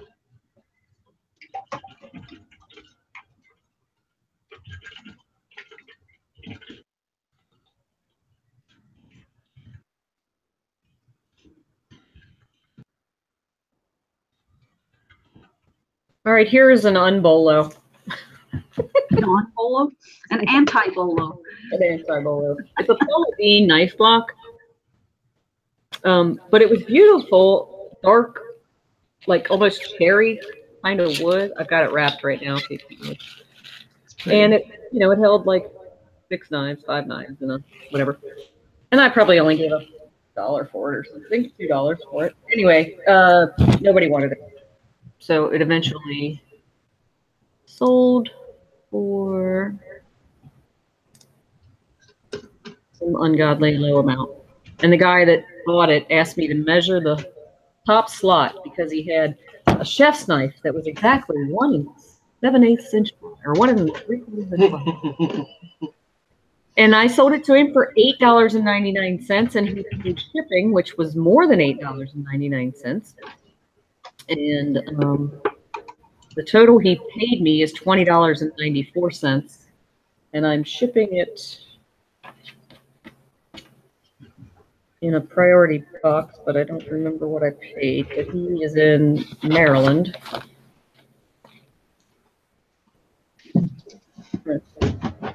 £4 in 4. So I'm not making a whole lot of money. Bye-bye, Paula.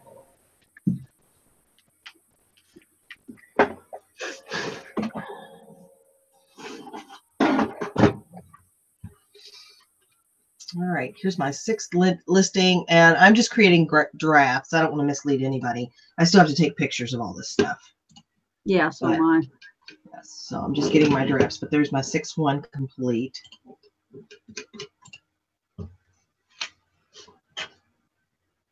Wow, it's 20 minutes until 1. Wow. I may let this go a little bit longer.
Chris, did you watch any of Steven and Steph yesterday?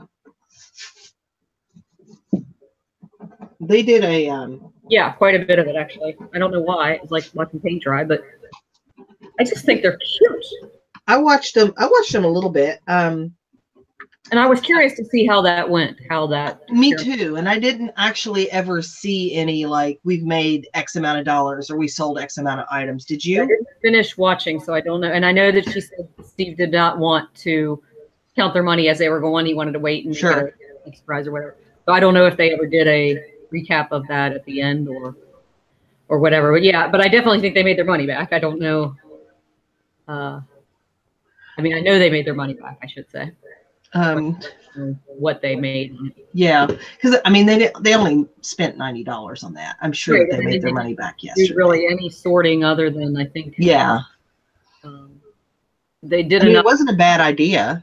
No, I kind of like the idea, but I don't think we would have that kind of luck because we don't have that particular audience available to us. We also don't have that kind of deal. That was kind of a one-off kind of deal, I think. Isis is saying that she wanted to know, do we follow tech and sports on IG? I'm watching paint dry. Oh, I'm sorry. You're like, yeah, if you're watching us, you're watching paint dry. Isis, we're talking about Steven and Steph. Is it Steven, Steph? Steven, Steph. Yeah, Steven, Steph. Resell Killers is their channel. And they're cute. They're just cute. Oh, just adorable. And I enjoy watching them. And I've had to open my heart to other YouTubers again with some of the, because I just got where I didn't like anybody, and I got to where I didn't want to see drama. So I've recently started watching Rally Roots again. And I have enjoyed, I have been watching, I started watching Steve and Steph over the weekend. I watched several of their videos, and I kind of like them too. So if you want a belly laugh, that game, watch them play that game. They called it, they bought a different version of it. It was called Speak Out. Speak Out. Yeah. Oh my. It's pretty funny. Gosh, I could not catch my breath. I was laughing so hard. There were some moments there that it was pretty just ridiculous. And Steve kept saying, I don't like this. No, I don't like this. So that fixture was hurting his mouth, I think. It reminds me of that appliance they put in your mouth when they are whitening. When you go to the dentist, yeah. Yeah. I'm wondering if it was invented by a dentist or someone who sat in one of those for too long. or maybe by a dentist that, was playing around or something. Yeah. They're a smaller channel. I think they only have like 1,000. I think they're growing quickly though. Yeah. They are out there. I mean, they are on a couple of different shows. I think she guests on one of the girls' shows. Trying to think of what it's called. I can't right now. That's on during the day on Tuesdays, I think. And then they both guest on the Resellers Cast, I think. Yeah. So yeah, I think they mostly sell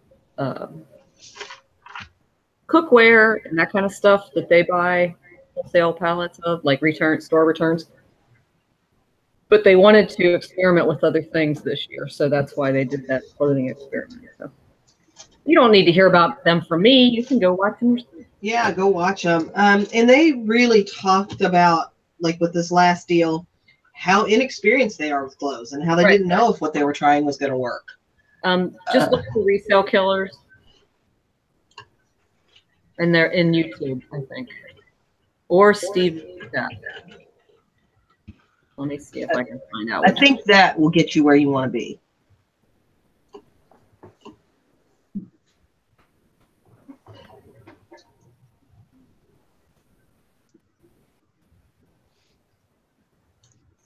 They have a website, ResaleKillers.com. What is it? ResaleKillers.com. Resale Killer. Yeah. The YouTube is Steven Steph, StevenSteph, Resale Killers. Yeah.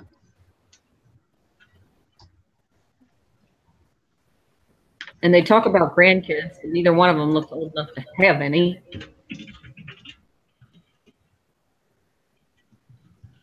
Okay, enough of that.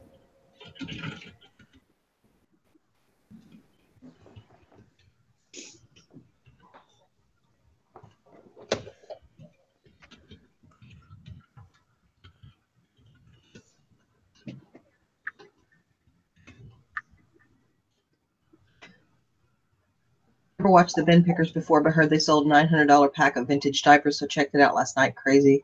Luckily, their videos are really quick, like 13 minutes. Yeah, I'd heard of them before. I don't watch them a lot, but there was a lot of hype, a lot of interest in those diapers. I saw, we've talked about it. We were talking about it yesterday. I saw it on Facebook. Somebody had posted. I saw it on Instagram. Somebody had posted. So I would probably watch them more if they didn't focus on clothes. Yeah, I watch them all the time. Some of their videos, but I don't watch them because they do exclusively like clothes and. Yeah. Okay. Chris. I know they moved to a different area and they were traveling around to find the best place to live for reselling. Yeah, they packed up their car with their 15 kids or however many they have. They have a lot of kids. And their new baby, because they just had a baby. They were in LA. They needed to go somewhere cheaper, better be a bin picker, because that is what they do. They just go to the bins. So they kind of crisscrossed across the country. They came through here in Denver. Denver was high on their list. But they finally settled on Indianapolis area. Molly says they don't have bins there, so she doesn't watch shows based on bins. Well, that makes sense. If they're not. Now, if you're a clothing seller, they could be good to watch, though, because they come across tons of brands because of the variety of clothing. Anyone watch Estate Cleaner? He sells hard goods, small stuff mostly. He's a cute little older guy. I feel like I know that name, but I'm going to have to go and subscribe to his channel. I don't know that name. Go pull it up. Yeah, no, I'll go there and subscribe now. And I had planned to end this at 1, but if you guys are happy and hanging out, then I am willing to go longer. Sorry, I was just stepped away to get my packages out the door. But Estate Killer or Estate Killer Cleaner. I've been watching the guy for a long time, but I don't know why I watch him because he doesn't sell anything that I'm really interested in. I think he's been selling for a long time. He has an amazingly high number of feedback. I mean, he's been selling forever. He's funny, but when you say he's an older guy, it makes me laugh because I think he's actually younger than me. Yeah, but he looks like an older guy. I mean, he's got some gray beard. He's got some gray in his beard. Yeah, I think he's in Pennsylvania. Of course, if Kathy's 30, then he is an older guy. Right. We're old. Yeah. Yeah. Okay, I just had to interject that. Yeah. He doesn't sell anything that I like to sell, but he is endearing. Well, I subscribed. Issa says she's been watching Heart Pickers again. His average sale price is $69. It's good for suit knowledge. Ben Pickers bought a house for cash in Indy, debt-free with 5 kids. I think that is just fantastic. I just, I struggle with managing money. I just do. I spend it like I know that there's more coming. And like it's your job? Huh? Spend it like it's your job? Oh, yeah. And like I'm a pro at it. Not even like, I'm just like, make it rain. I'm in Target. Make it rain. All right. Now I am going away for a minute. I can't help it. All right. How are you guys doing out there listing? I've got 7 drafts written. Ladies, how are you? I got 5 done, and I'm cleaning these porcelain knobs so I can get pictures of them. Nice. I have 3 drafts, but I did go through that whole bin of electronics and picked out the stuff that I'm going to list and stuff I'm going to toss. So that's not going to be that crate of stuff that's been sitting in my bathroom hallway downstairs for some summer. It's going to be gone now. Nice. Getting rid of the death piles.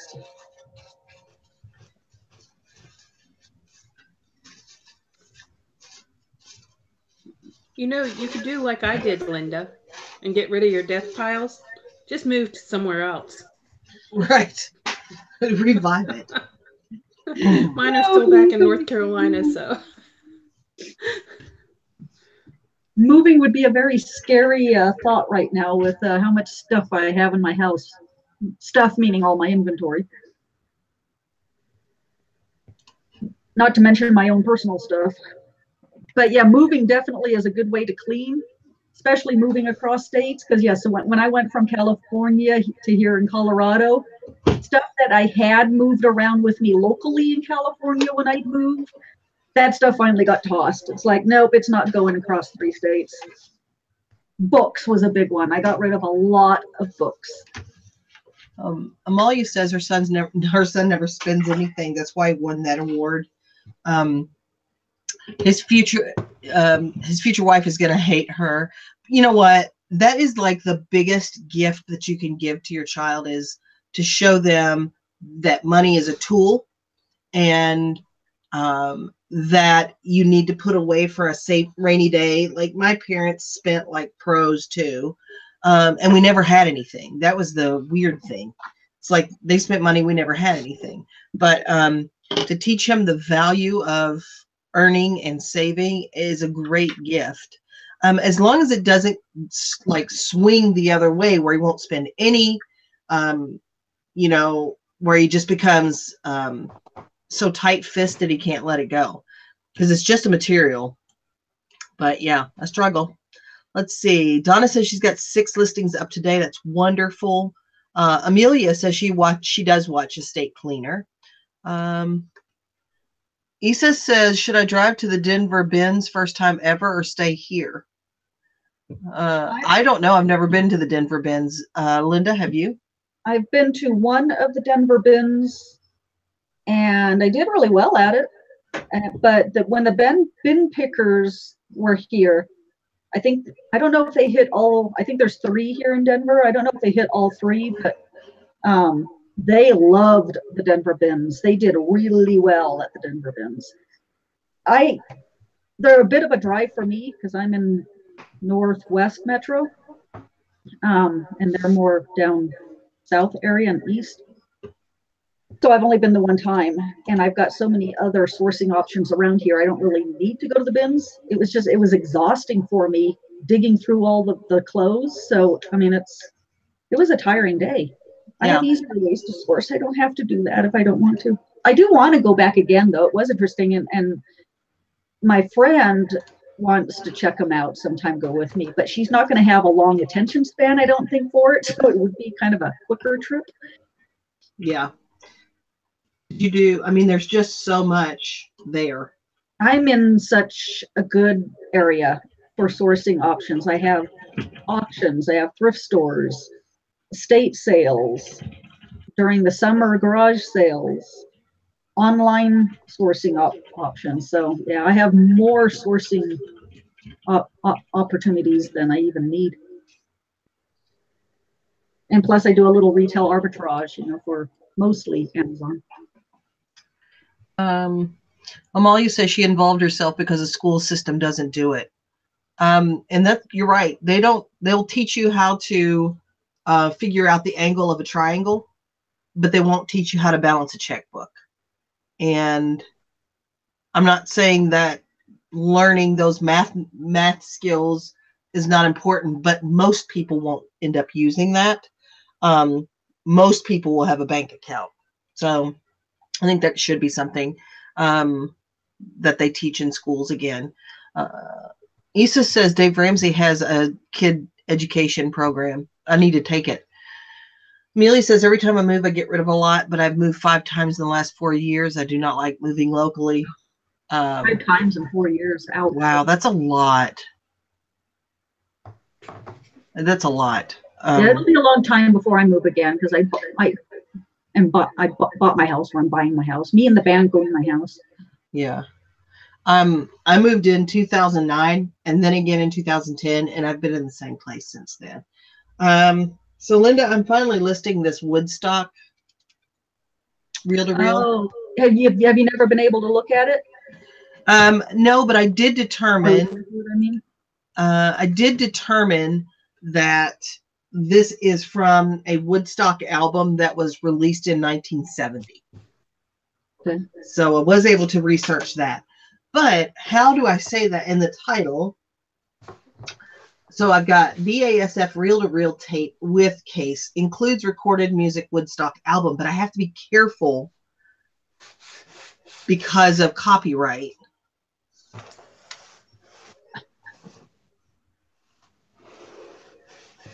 Oh yeah, I see what you're saying.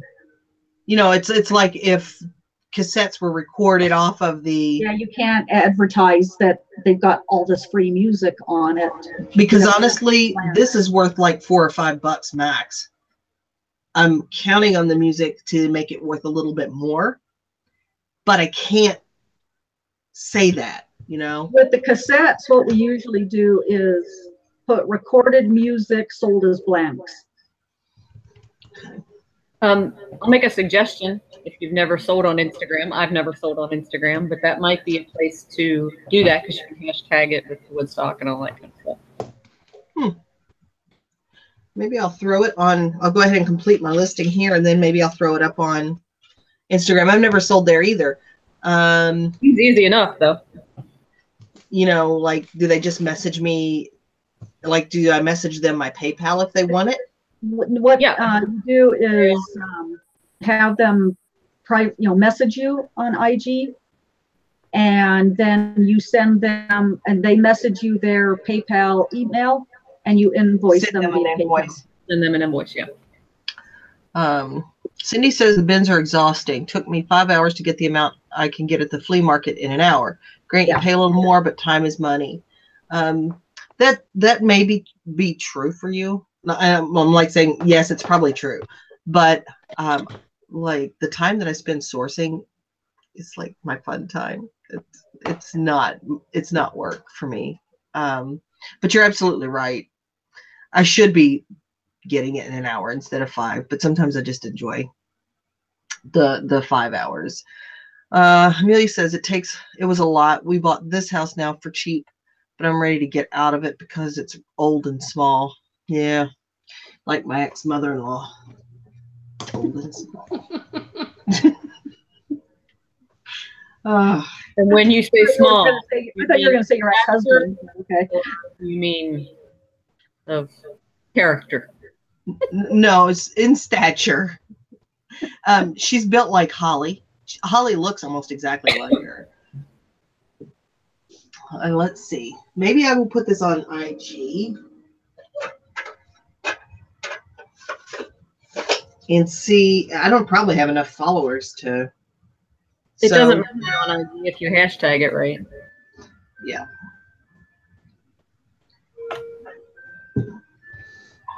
My son loves the bins and still goes sometimes, but honestly, I can't stay that long. Now that is hard because it's always on a concrete floor, and that's real hard on you.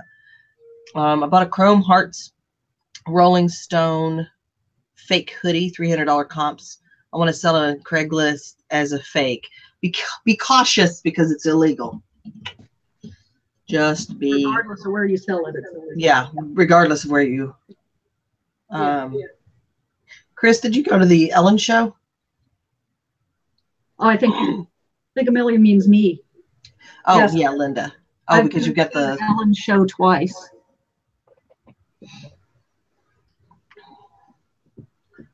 This one I didn't buy at, this hoodie I didn't buy at the show. I got this one online because the one I bought at the show, I wore so often, I completely wore it out, and I bought another one online. Issa says she's trying to find out what price. $35. I don't know. I can't really give you advice of that because I know that you're not supposed to sell them if you know that they're fake. Yeah. I'm kind of in the camp when it comes to fake, destroying them. Yeah. So that's a personal decision there. Yeah, I had a polo that was so ridiculously 80s that I wanted to, because it was a fake polo, but I thought it would be such a cool costume for someone. It was pink, like fluorescent pink and fluorescent. I think I showed you guys pictures. Fluorescent pink. Yeah, with the big pony on it. Yeah, and it had a huge pony on it. Well, it's fake, but I wanted to sell it as a costume, an 80s costume, and I wasn't even. Well, I mean, the thing is, everybody calls those polos, even though that is a branded name, you know. But yeah, I was leery of even doing that, just selling it as a costume. Because I think it's funny. Issa says she's not sure it's a fake, not totally sure it's a fake. So that's your own conscience there. You gotta be careful. You know, research it and see that it's whether it's fake or not, and then what you do from there is up to you. Let's see.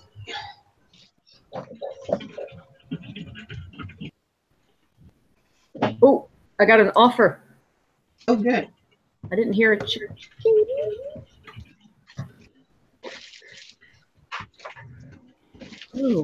Oh, yes, I will take that. Thank you.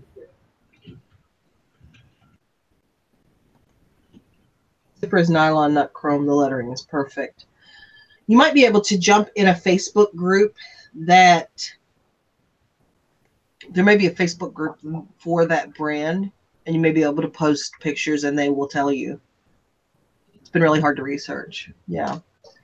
Or find a big reselling group and throw some pictures on there, and they will give you their opinions of whether it is fake or not. Everything's authenticated.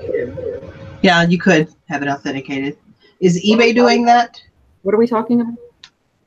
It is a Chrome Hearts Rolling Stone hoodie. Yeah, wasn't eBay going to start up some sort of authenticating service? Whatever happened with that? Red, Yeah, but they did. I think it was only for purses first. I knew Nancy now. Of course, Nancy knows. She actually reads those emails. I see. I was like, oh yeah, I'll read that later. Yeah. Yeah. Never read it. So I think some of these are going for more than $300. I don't know if yours is new or used, but it may be worth getting authenticated.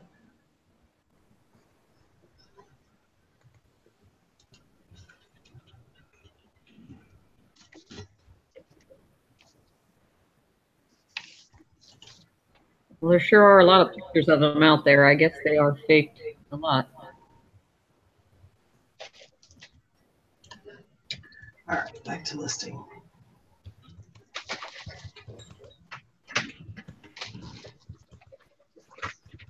All right, so I'm finally going to get around to listing the pictures of the Wright brothers mechanic. Those pictures in the newspaper article. See what kind of interest they get. These get one big lot of everything to do with him. Oh, you're just on one? Huh? Gonna do one lot without all of his stuff? Or for his stuff, yeah. I want to keep all that together because I think it should stay together. No, I agree. Are you going to do an auction on that, or are you just going to put it at a set price? What was that, Nancy? Are you going to put it at auction, or are you going to do it at a set price? I'm going to try it at auction with a pretty high starting price and see what kind of interest it gets, and then go from there. Yeah.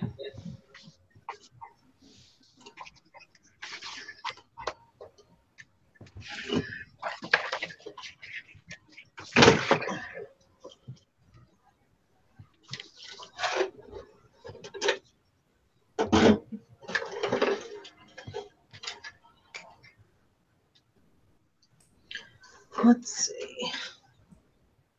Got it at Goodwill, Colorado Springs. The one everyone goes to. Is that everyone or Yvonne? Yvonne's a reseller down in this Oh, I don't know Yvonne.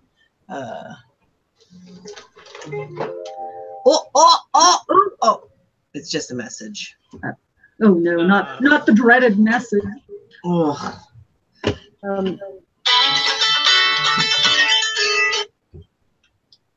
Hey, I'm still in my Hangout.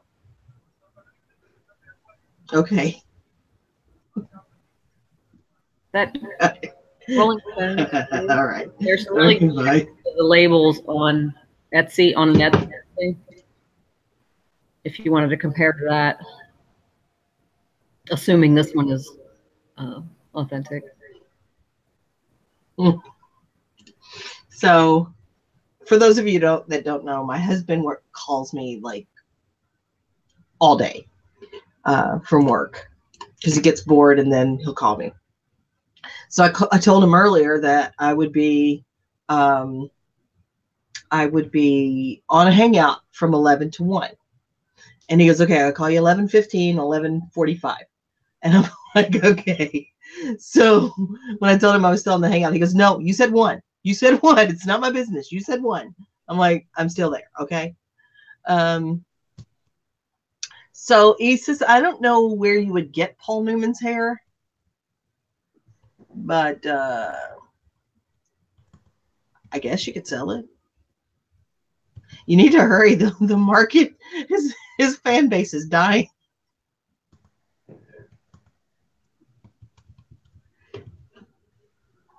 His fan base is dying. Listen, he was famous a long time before I came along, and I'm almost 50. Where do you get Paul Newman's hair? Yeah, Amalia, he probably calls me on a slow day for him. He probably calls me 10 times. So it's great. It's great.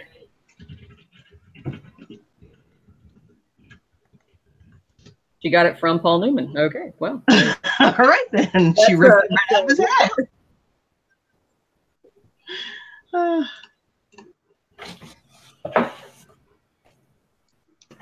Here's something else I sold, but I haven't shipped it yet because I'm waiting on the customer to tell me if they want me to change the shipping because it's so outrageously expensive. Mad Cat's steering wheel thing. Oh, yeah. I think I sold it. It's been in my shed exchange for about 2.5 years.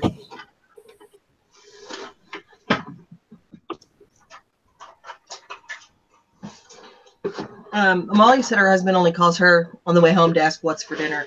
That will be a conversation at some point today, I promise. But so that steering wheel sold for $29.99, but they paid me a total. This is with shipping, $63.69. Ouch. Wow. Those So are bulky and heavy. I've offered to go a cheaper way because I offered priority calculated, and they paid for priority calculated. I've offered to give them a small refund if they let me go a cheaper way, but I haven't heard from them. So if I don't hear from them, probably in the next 15 minutes, I have to go ahead and ship. The clock's ticking, dude. Yeah.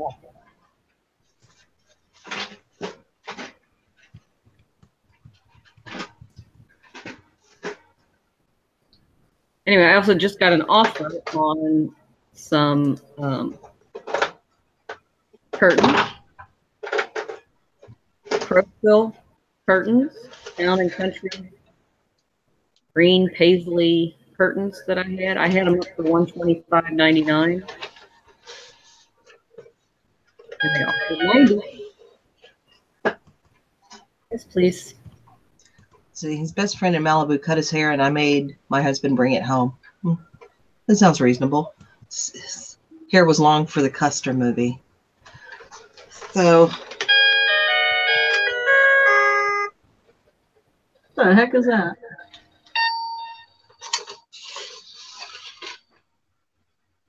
Pretty. However, it sounded like the soundtrack to Dark Shadows.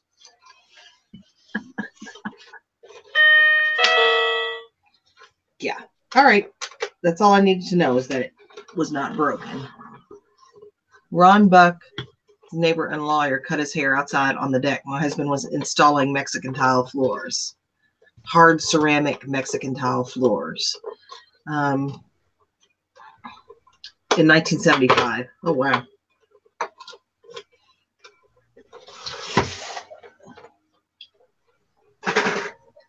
Well, that's a way to authenticate it. So you've had his hair since 1975. I would be concerned there'd be no way to authenticate it, or for you to prove that. You know, how would a buyer know that that's? Yeah, they wouldn't. But Mick Jagger's hair is sold at auction for $6,000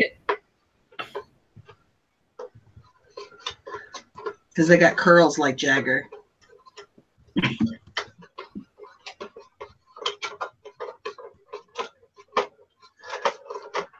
Mick Baggers. I think we'll start calling him that from now on. Mick Baggers. Did you? I don't think you watched the Super Bowl. Did you? Did you see any of the commercials? I haven't seen any yet. I'll probably watch them today some point. There were some good ones this year. Yeah, there was a couple. I wasn't overly impressed, but there were a couple of them. Any controversial ones? Well, there was only really one political one that kind of had a political statement to it. And I really don't understand why people got so up in arms about it, because it was T-Mobile. And basically they're showing lots of babies of different races, different sex, and basically saying we're all equal. We all start off equal, we're all equal. And that's pretty much what the commercial was about. People are all up in arms because they went political and this. How do you get mad at a commercial with a bunch of babies? I don't know. So people are, saying they're gonna cancel their T-Mobile service and this and that. Then of course you got the other side where people are saying I'm going to go to T-Mobile, or I love T-Mobile, that type of thing. So that was really the only only company that went political with the commercial. For folks that get up in arms like that, get a life. Yeah. A company is allowed to have an opinion, just like people are. Eli Manning Dirty Dancing was hilarious. Okay, that I gotta say. That was the best. That's what I was gonna say as well. The Eli Manning Dirty Dancing commercial was by far the best. I also loved Morgan Freeman and what's the guy's name? It's in Game of Thrones. Shawty? The little people. little person. What is his name? God, I can't think of his name. Anyway. I don't watch Game of Thrones. I can't help you. But yeah, that one was good. And then it wasn't so much a commercial for something, except it was the commercial for the Olympics with Lindsey Vonn, and it actually had home footage of her when she was a kid. That was an awesome commercial. It got me so ready for the Olympics. Got me the pump up started with the Olympics for me with that commercial. Peter Dinklage and Shorty Freeman was hilarious. He was so funny in Elf. Call me Elf. He's an angry elf. An angry elf. Oh, that's funny. Amelia says she thought the Tide ones were kind of funny. They were. It had the guy from had the guy from today. Stranger Things. Oh yeah. Yeah. There's a whole series of them. Okay. So girls, help me find a price for this. There are 0 sold. 0. $1 million. But I just noticed it's got a little tiny crack right there. What is it? It's the handle for like a commercial cooler. Like if you go into the gas station or whatever, and it would have a handle like this over the regular handle. Your husband bring that home. Yes, he did. So anything is complete is pure profit. Maybe I'll just list it for $20. Sounds good to me.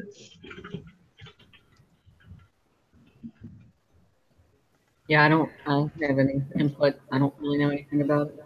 I'll do $20 with best offer, and it probably doesn't weigh, but maybe 8 ounces. Nope, 5 ounces even. 5 ounces even.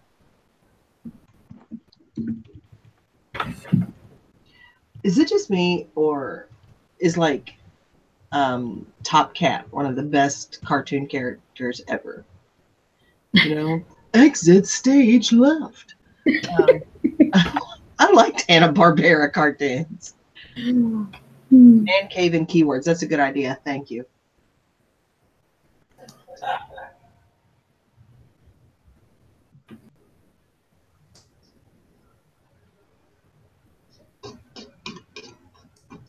Whoops.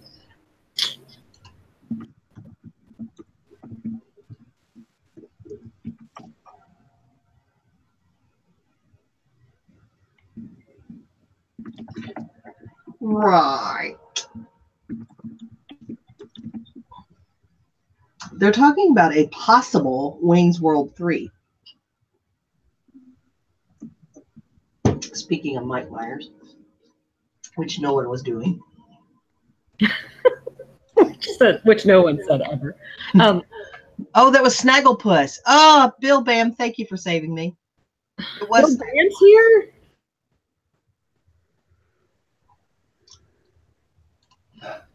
God, can you hear my husband coughing up a lung? No, I think I was making too much noise. Good.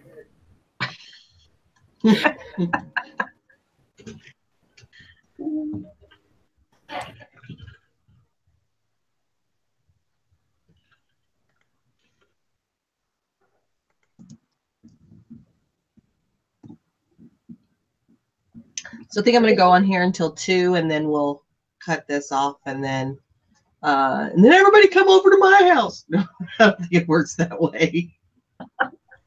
We'll make s'mores. I'm making waffles. I like some parfait. Everybody like parfait. Everybody like parfait.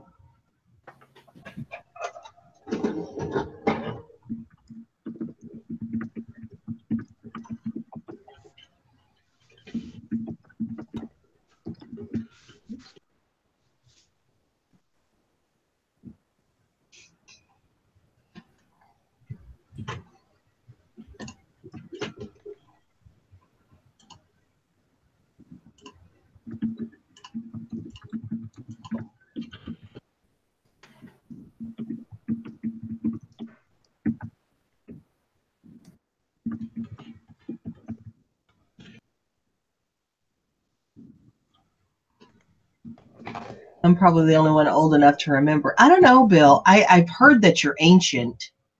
That's, True that.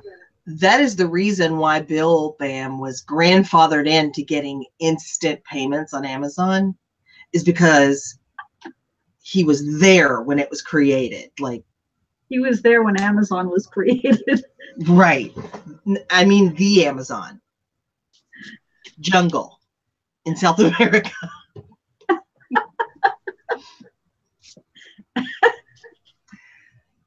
But yeah, when you said you were talking about him being so old yesterday, and then you said he was grandfathered in. I'm like,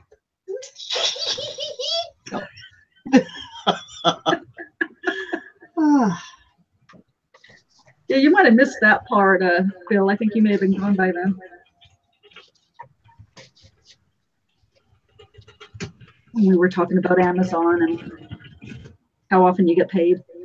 yeah.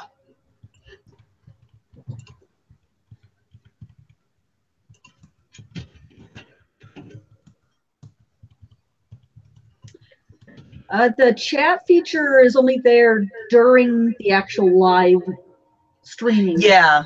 video. So there's ways that if Sarah wanted to, or the person doing on their channel wanted to, that you can superimpose the chat onto the actual video so that people watching later can see the chat. But I don't even know how to do that. I don't either. I'd have to watch a video to see, and maybe I'll do that, which is why a lot of times I'm reading the comments out loud, because I know that most of the time you can't see them anyway. Bill says, me and Jeff started an awe. I didn't think Amazon would survive, so I got out. Another fine mess you've gotten us into.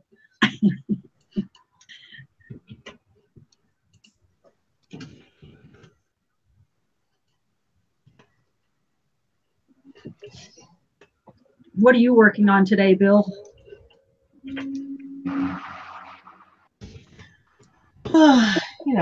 He's going to find a cure for world hunger. Tell no one. And then, I don't know, make a meal or two, probably.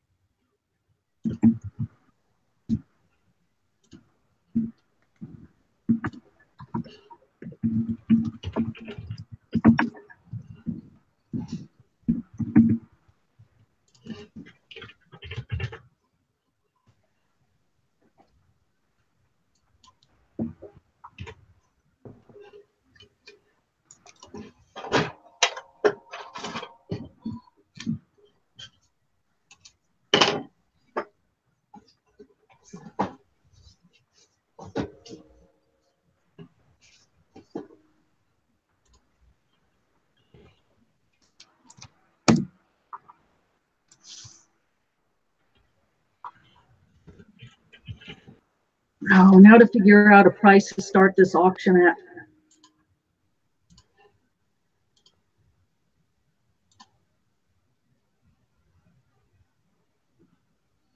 How much is shipping? $1 million. How much is shipping on the Bun coffee pot? I hate it when people ask me that question. I mean, like, do you not see? Bill's listing video games. Do you not see the shipping? Is this person international? This person is in Ohio. I always just respond.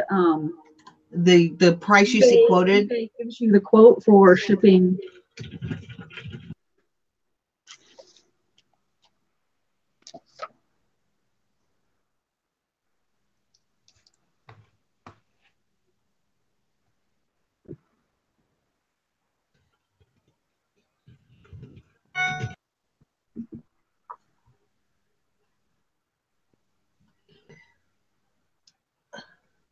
Ask Bill. He was probably there.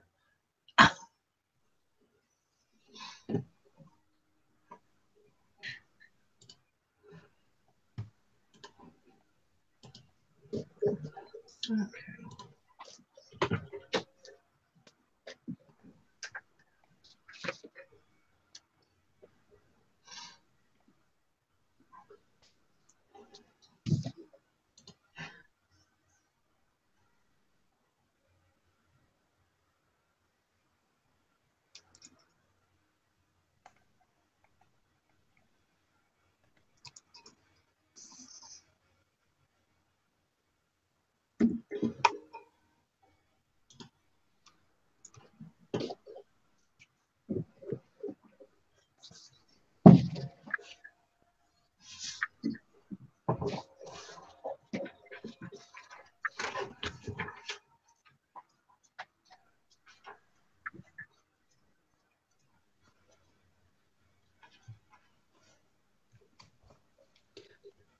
have an item number for your handle, Sarah.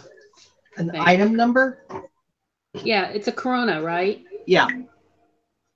Okay, the item number is blah, blah, blah. C as in Charlie, X-ray, 1 5, D as in Delta, H as in Hector, 1076. Where did you find that? I mean, I know you did a search, but what website is that on? I just did. That's a message. You just did a search for that? Yeah, I did Corona cooler handle. Okay. Or cooler door handle. Yeah. All right. Cool. I'll add that to the listing. Amalia, Bill is Linda's brother, so you're fine. Amalia says she's getting too comfortable. She doesn't even know Bill. Bill's good people.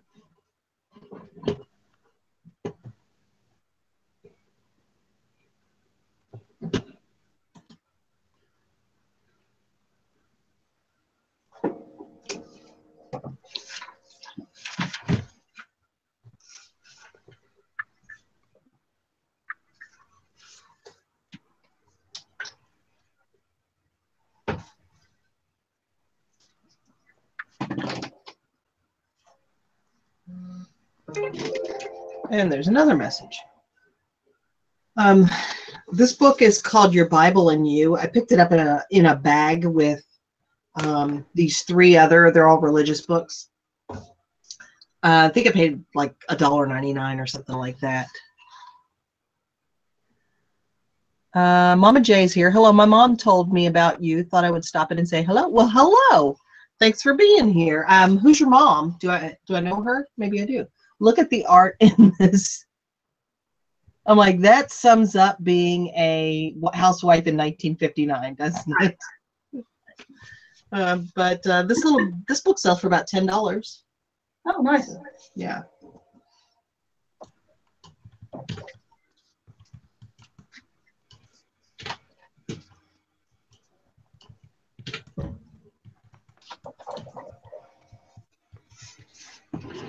This lady is saying. Oh, Kim. Your mom is Kim. She says she chats sometimes. She absolutely does. And Cindy says, hello, Jessica. Cindy, do you know Mama J? Jessica's one of my daughters. This Jessica is not my daughter. I would know her. But one of my daughter's name is Jessica. Do you know the dolphin? Does he call you at home? Let's see. She's saying she's not seeing a price for shipping.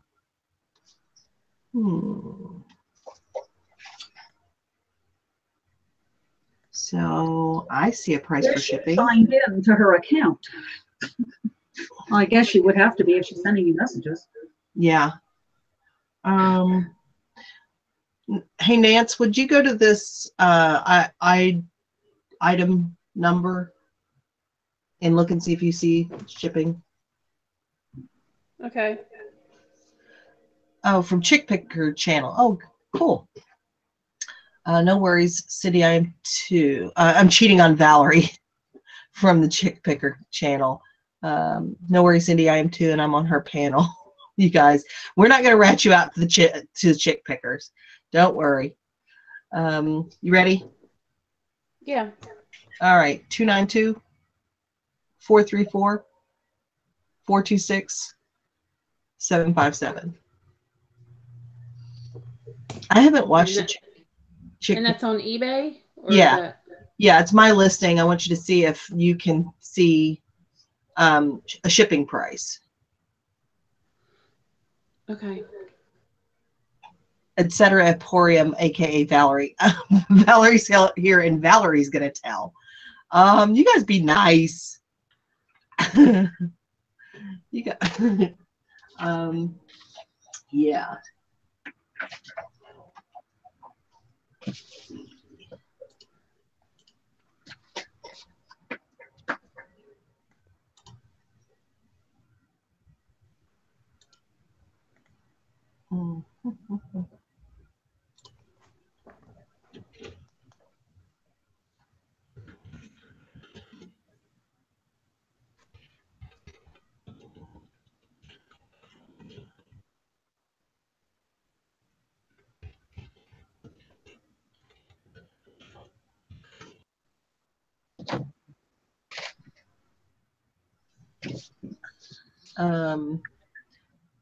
So we've got like 3 people that are from the Chick Pickers channel here, and it's like a family reunion for them. Valerie says, yeah, we all know, like, these live listing shows, they're fun. Yeah, I've looked at Chick Pickers occasionally. Yeah, me too. And I enjoy these live shows too. Sarah, what was your item? It is a Bun decanter coffee pot replacement carafe.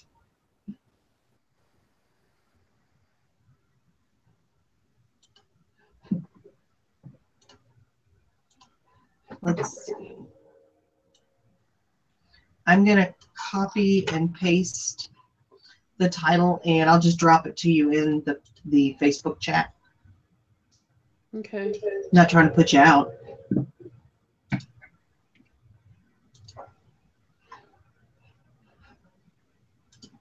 Did you just recently list that? Mm-mm. Let's see. There you go. I don't know why it's twice in there, but it is. Let's see. Let's see. Oh, thanks, Cindy. I appreciate you saying that this channel is great too. Mama J, okay, got to grab my shipping real quick, then I'll be back.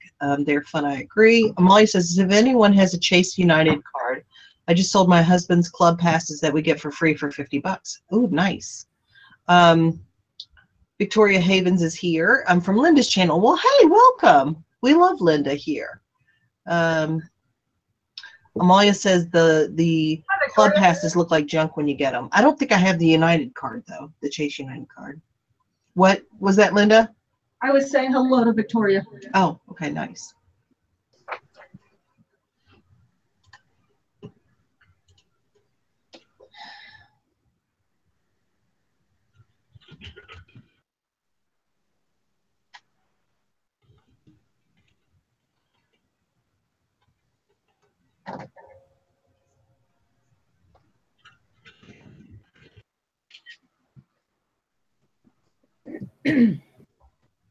You know, I love using these self-adhesive labels, but my OCD kicks in a little bit. I'm going to cover up the address. But when it's all printed all jaggy and you can see the cut line, like my OCD wants to cut that out. Yeah, mine used to, but I said, nope, it's not worth my time. I'm not doing it. Linda's channel is Linda's Rocky Mountain Finds. She's in Denver. And Linda sells probably, I would say at least 50% clothes, maybe a little bit more. But she sells a lot of hard goods and a lot of stuff that I don't ever get to see. Like I don't ever get to buy on her channel. So it's good stuff.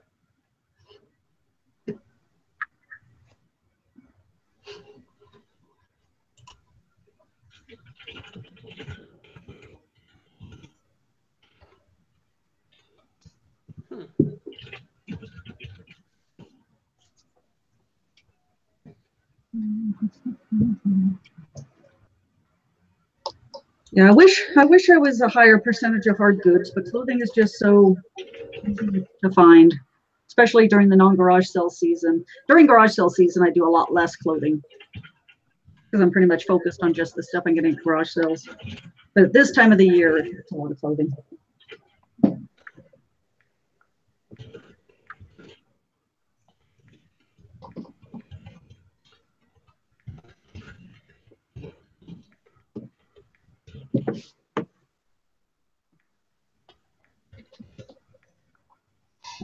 Were you able to find it? I didn't even see it in your store yet. I wonder if it just ended or something. Because I didn't see it in there. Let me look and see if it just ended. But it let me send her an offer. I like variety and real people like you. I like real people too. I think that's why the four of us that are on this panel get along well. What was the listing number, Sarah? Well, let me see. I want to double check and make sure it didn't end. But I sent her an offer. I don't think that it would have. All right, let me get back there. I think she'll take the offer. I just want to, either she's not real technical as far as using eBay, or she's just somebody that's newer to using eBay, or there's a problem with the listing. But I tend to think it's probably the former and not the latter. Or eBay's glitching. Cindy says she's got more clothes than she's ever had and not sure what happened, but I'm doing well with them. And that's one of the things that I'm resistant, but I may have to go into more clothes than I'd like to. Well, if you keep finding kind of stuff you found this week. Yeah, and that may be the only time I buy is when I find really good stuff like that.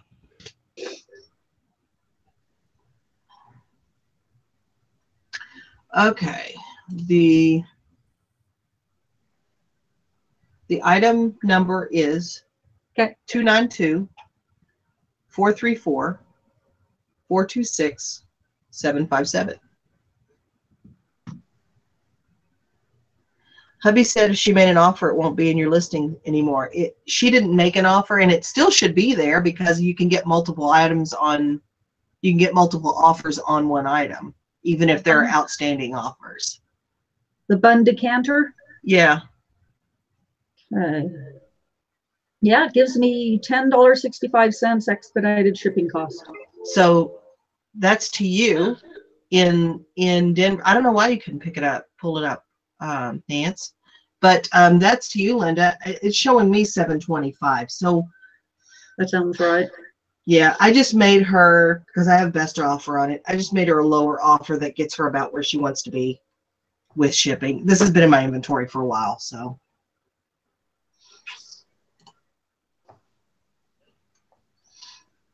Okay, and that's fine. She can either accept it or not. Let's see. No, Kathy, you're fine. I appreciate you guys giving me hints and tips because there's a lot of stuff I don't know. I just don't know. Uh-oh. Oh, Is that you, Linda? Yeah, I accepted an offer on some Patagonia women's shorts. Just $14.38 plus shipping.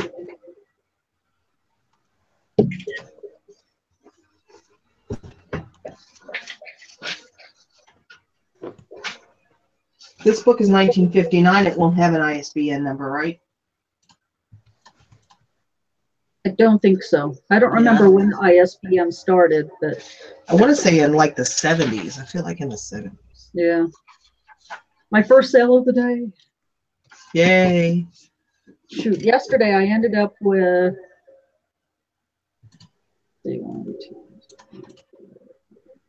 5 sales, which was a floodgate compared to how it had been. But the total still only came to mid-60s. It was all low-priced stuff. But I'll take it.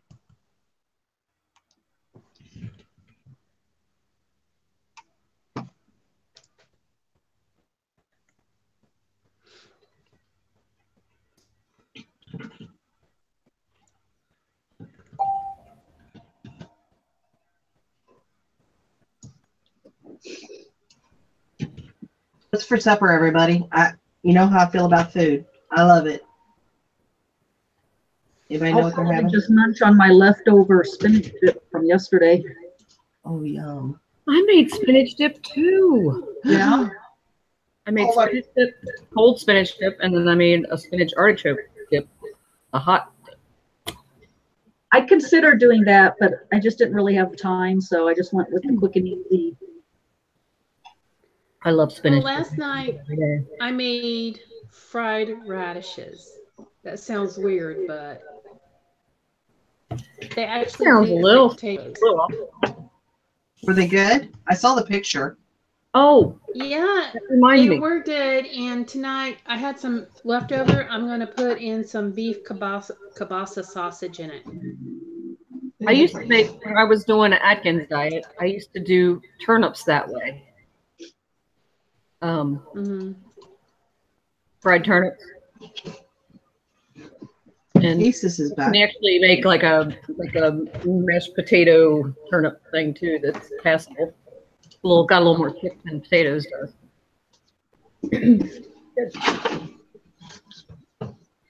I don't know what's for dinner tonight. I don't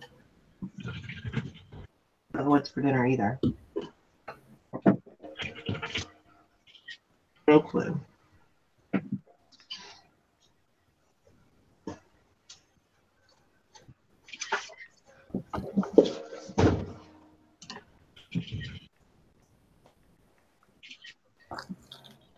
Does Bill Bam have a channel? I don't know, does he? He does, but he doesn't. Yeah, he doesn't put out content very often.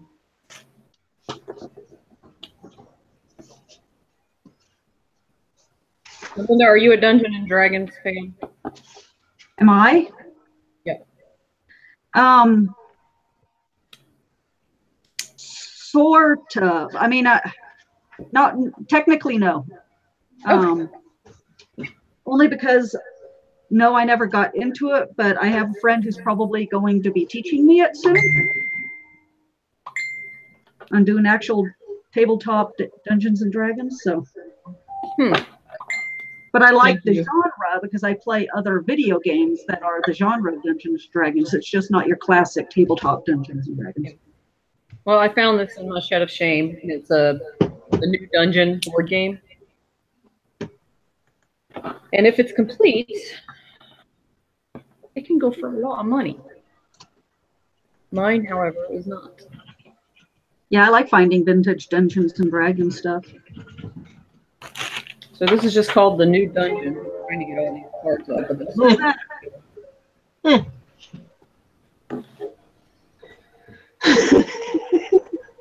What?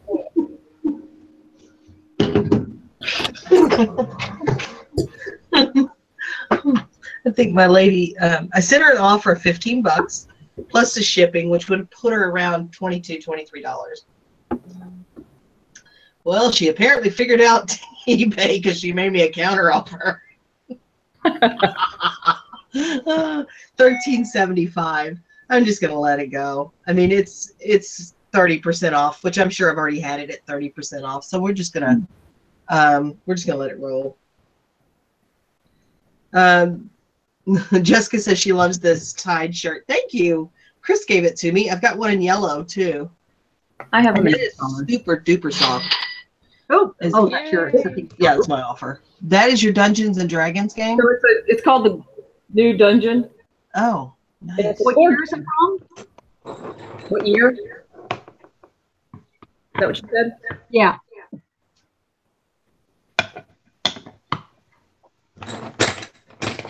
'89. Ooh, that's good. Yeah, it's just that it's not complete. It does not have the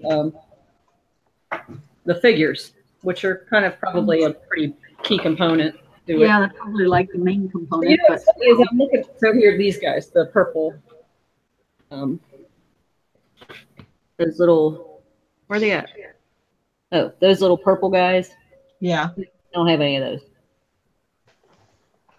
but I have all the cards and everything.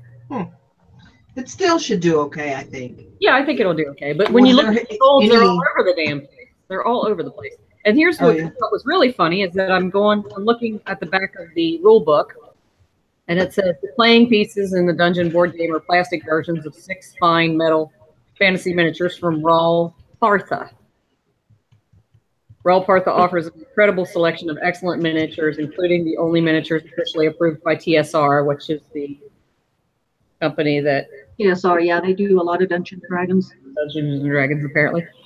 Anyway, and then if you wanted a complete catalog of Rawl Partha's products, you mail $3 to an address in Cincinnati, Ohio. Oh, cool. They're right across the river. So I'm kind of curious about that. If they're still there, if this person still exists. So if you had those token pieces, would it make it more expensive as a complete game? That's what I mean. I mean, the solds are all over the place, but yeah, I've seen some ridiculous amounts. Yeah, and so I'm wondering if it's worth buying replacement pieces for that. I didn't see any. Yeah, I thought about it, but I thought about contacting that person for seeing if they are here in Cincinnati. I'm not in Cincinnati. Well, I would. Yeah, no, I might. Anyway, this game looks extremely complex and actually kind of cool.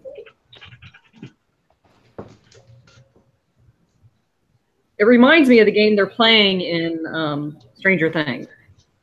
I love Stranger Things. Ace says she found a Warhammer game a few years ago. Nice. And also, Linda, you should watch Saving Grace. Very funny movie, light reference to D&D. Yeah, I'm looking it up now on IMDb.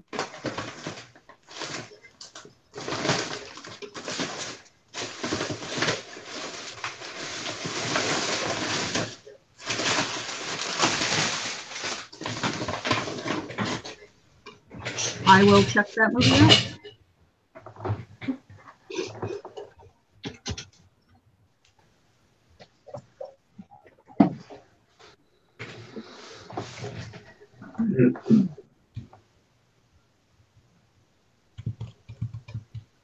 Anyway, the thing about a game like this is that the pieces are cool, but the fun is in the cards and the instructions, because it's all like, it's very, what am I trying to say? Like, Chris, game every time. It's very dependent upon the cards and what dragon is what hero and who wins what battle, and so it's very dependent upon the cards. And I have all those. So. How many of those little purple pieces are there supposed to be? 6. 6. Mm-hmm. There's one for each of the heroes, which are the elf, the thief, the. Because there's one that has 4 of the pawns, but not all 6, and it's currently listed for $23.99. See, but then there's souls that are ridiculously high. Yeah, and I think. I don't understand. And I think, well, I do. You know, my mantra: if you price it low, it'll sell low. Right. So honestly, it's quite high. I would still price yours up. Yeah, I mean, it can be played without those pieces. Yeah. Let's see. Jessica wants to know, do you have any storage tips? I'm growing large, and any space-saving ideas would be awesome. Move. I'm stuck in this tiny little basement. Tiny. Storage for the listed inventory, I assume? Is that what you mean? Yeah, I believe so. Lots of shelving units that you can pick up either at garage sales or like Costco or Sam's Club inexpensively. So take advantage of the size of things you're selling. If you're selling clothes, if you're selling hard goods, and the size of the things you're selling. Like Ann Eckhart is an amazing example of total organization. I would highly recommend looking at her channel. He is just, she's very detail oriented, and that is something she has down pat. And one thing she does is she has some clothes and some hard goods. She uses shelves, just plastic shelving units for all the hard goods, and clothing racks for all the clothes, and has them separated out by either size, or sometimes if she has a lot of the same brand, she has like one whole rack of the same brand. And the only thing I could say about it depends on, like, for me, I've started using the Sterilite 3-drawer things for some of my smaller things, because I don't have to pull a bin down. You know what I mean? Like, I don't have to unstack 4 bins. I just pull a drawer out and it's there. So it depends on what you're storing, I would say, greatly. But yeah. If you've got 1,800 listings, it may be time to look at maybe a storage unit. You know, maybe a small one. Or a blow it out or throw it out. Yeah. I mean, I wouldn't mind having everybody 18. talks about having all these listings, but having a high amount of listings isn't really the goal. The goal was to sell the listings. So, I mean, I would say it's a good goal to always be trying to increase the number of listings you have, because you're trying to compete and keep up with selling those items too. But if you feel like 1,800 is more than you want to store, then I would try to get rid of some of it. That'd be my advice.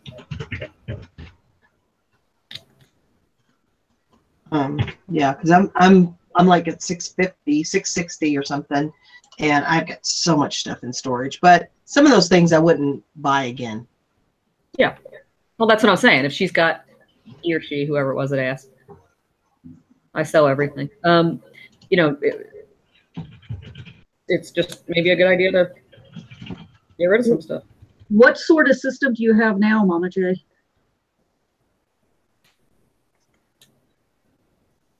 I know lots of resellers go with the bin method, so they have lots of the Sterilite bins or whatever brand. Mm-hmm. And they number them. They have the numbering system like A1, A2, A3, B1, B2 on up.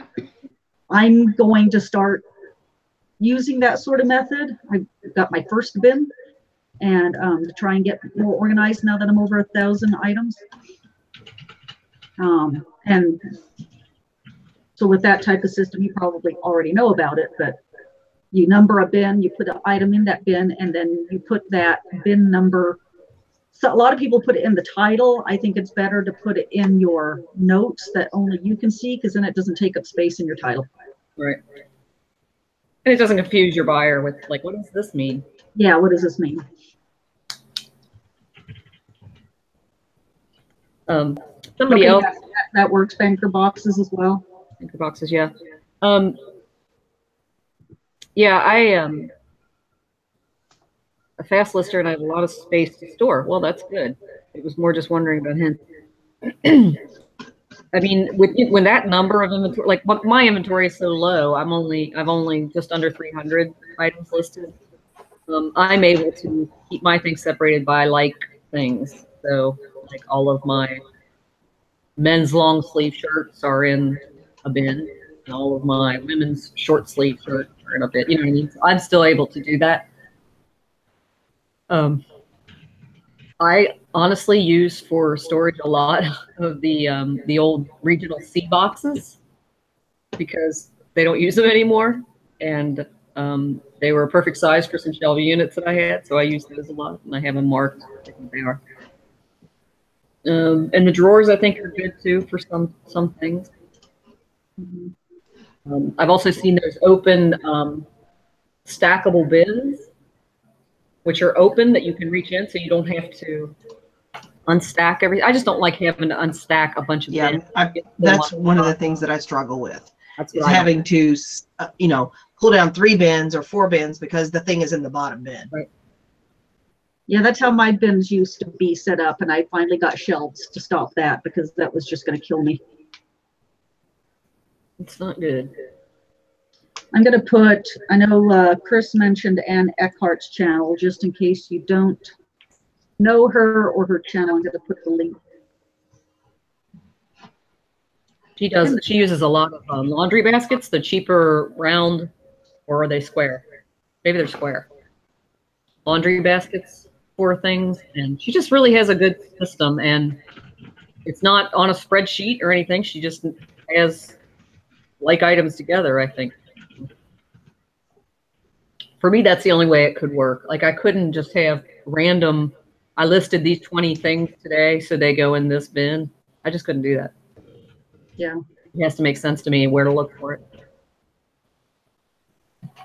Yeah, I think every reseller just has their own system, and it constantly, at least for me, it's constantly changing. Exactly. Constantly, as I see ideas or get better ideas. Yep.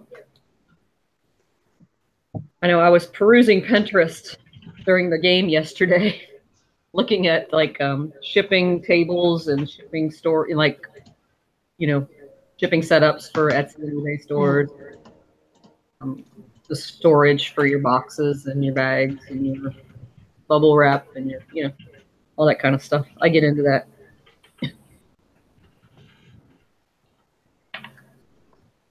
Chris is our organized one of this group. Well, I mean, to me, I don't function well if I'm not organized, and I don't like the chaos of having to go into this, part of the room to get the poly bag, and then this part of the room to get the label, and then this part of the room to tape it up, and I like to have it all in front of me. Jessica says she's a newer reseller. She's only been selling since March of 2017. So yeah, and you've got how many listings? 1,800? Oh, in less than a year, you've gone to 1,800 listings? Holy crap. Wow. I ain't living right or something. No kidding. Well, I would say for Mama J, what do you think? Are you a visual person? Because that's what I am. I am very visual. And if I had a ton of clothes, for instance, I would use Anne's method. I like them better hung up. I just always bagged them and did that because I didn't have a huge amount, and that way they were ready to go. But I think if I had a huge amount of clothes, I would keep them on racks and keep them organized probably the way Anne does. Or I've also seen someone else who does, they just have numbers on every hanger, and as something sells, that hanger number becomes available, and they put it on the next item they list, and they hang it up in order. Yeah, I've seen a couple people that use that sort of method. That would be nice, but that'd be a lot of work to do that type of system at this point for me. Well, not really, because you're always pulling your empty hangers. As you pull your empty hangers and you keep them in a bin or whatever, and when you go to list, you just got this bin of empty hangers. Yeah. They have numbers on them. For my clothing, I have a mixture of bins and hanging. And what I do is I have a bin for men's long sleeve shirts. I have several bins for men long sleeve shirts. So one is for patterns, one is for striped, and one is for solid and other. And then I have like a bin for Patagonia stuff because they sell a lot of Patagonia, and a bin for for Pendleton stuff. Right. So my system, just like, who was it I was reading? Amelia says that her own system, she wouldn't recommend for anyone else, but it works for her. It's kind of like me too. I'm kind of all over the place. And I mean, Scavenger Life, they talk about that all the time. Like their stuff, nobody else could find that follow their system that they have currently, but it works for them. You just have to find what works for you.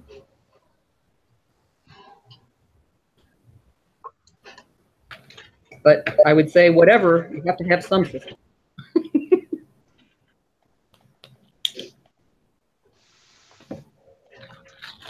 Yep, whatever works for you. I hate that my situation here is not big enough. Like this room is not very big. Kind of looks big, but it's not very big.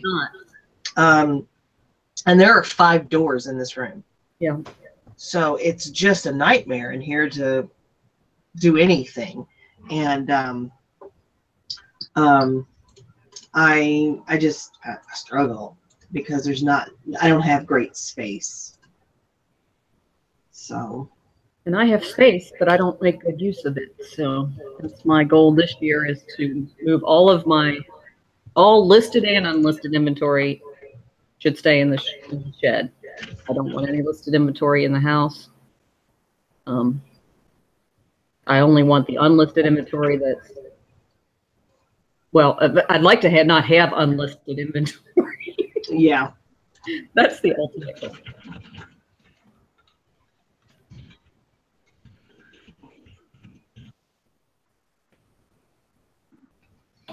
Yeah, that'd be the goal, is to not have that room. Is that room the space where you're working the only room? There is another smaller room that way that has like the washer and dryer and the furnace and water heater and all of that in it. And then to the side, there's an area where I have stacked up about 60 tubs, 40, 50 tubs. I don't know, 40 or 50 tubs. So, I just don't have as much room. Plus there is all of this stuff that's on the shelf here is local sales, and I think those are going to go in the storage unit because I do have a small storage unit right now. And then this stuff is all stuff that I'm listing. Obviously, that's a big old safe I can't do anything about. And then this stuff is my printers and stuff. I promised myself I'm doing a purge again because I'm a little bit of a pack rat. A little tiny bit. Let's just look at this stinking drawer right here with this stuff in it. I mean, I just have a hard time letting go. So I'm going to work on that myself. Let's see.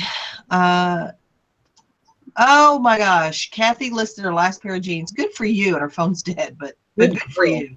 Wow. Issa says, I had to get a very cheap office after my upstairs lady had a meltdown. Oh, your upstairs landlady had a meltdown. Yeah, that's not fun. Check out Mother Selling Hustler on YouTube. That's just fun to say, isn't it? That's like smiling. Smiling is my favorite. Yeah. So it's a challenge. Hopefully I won't be in here forever, but who knows?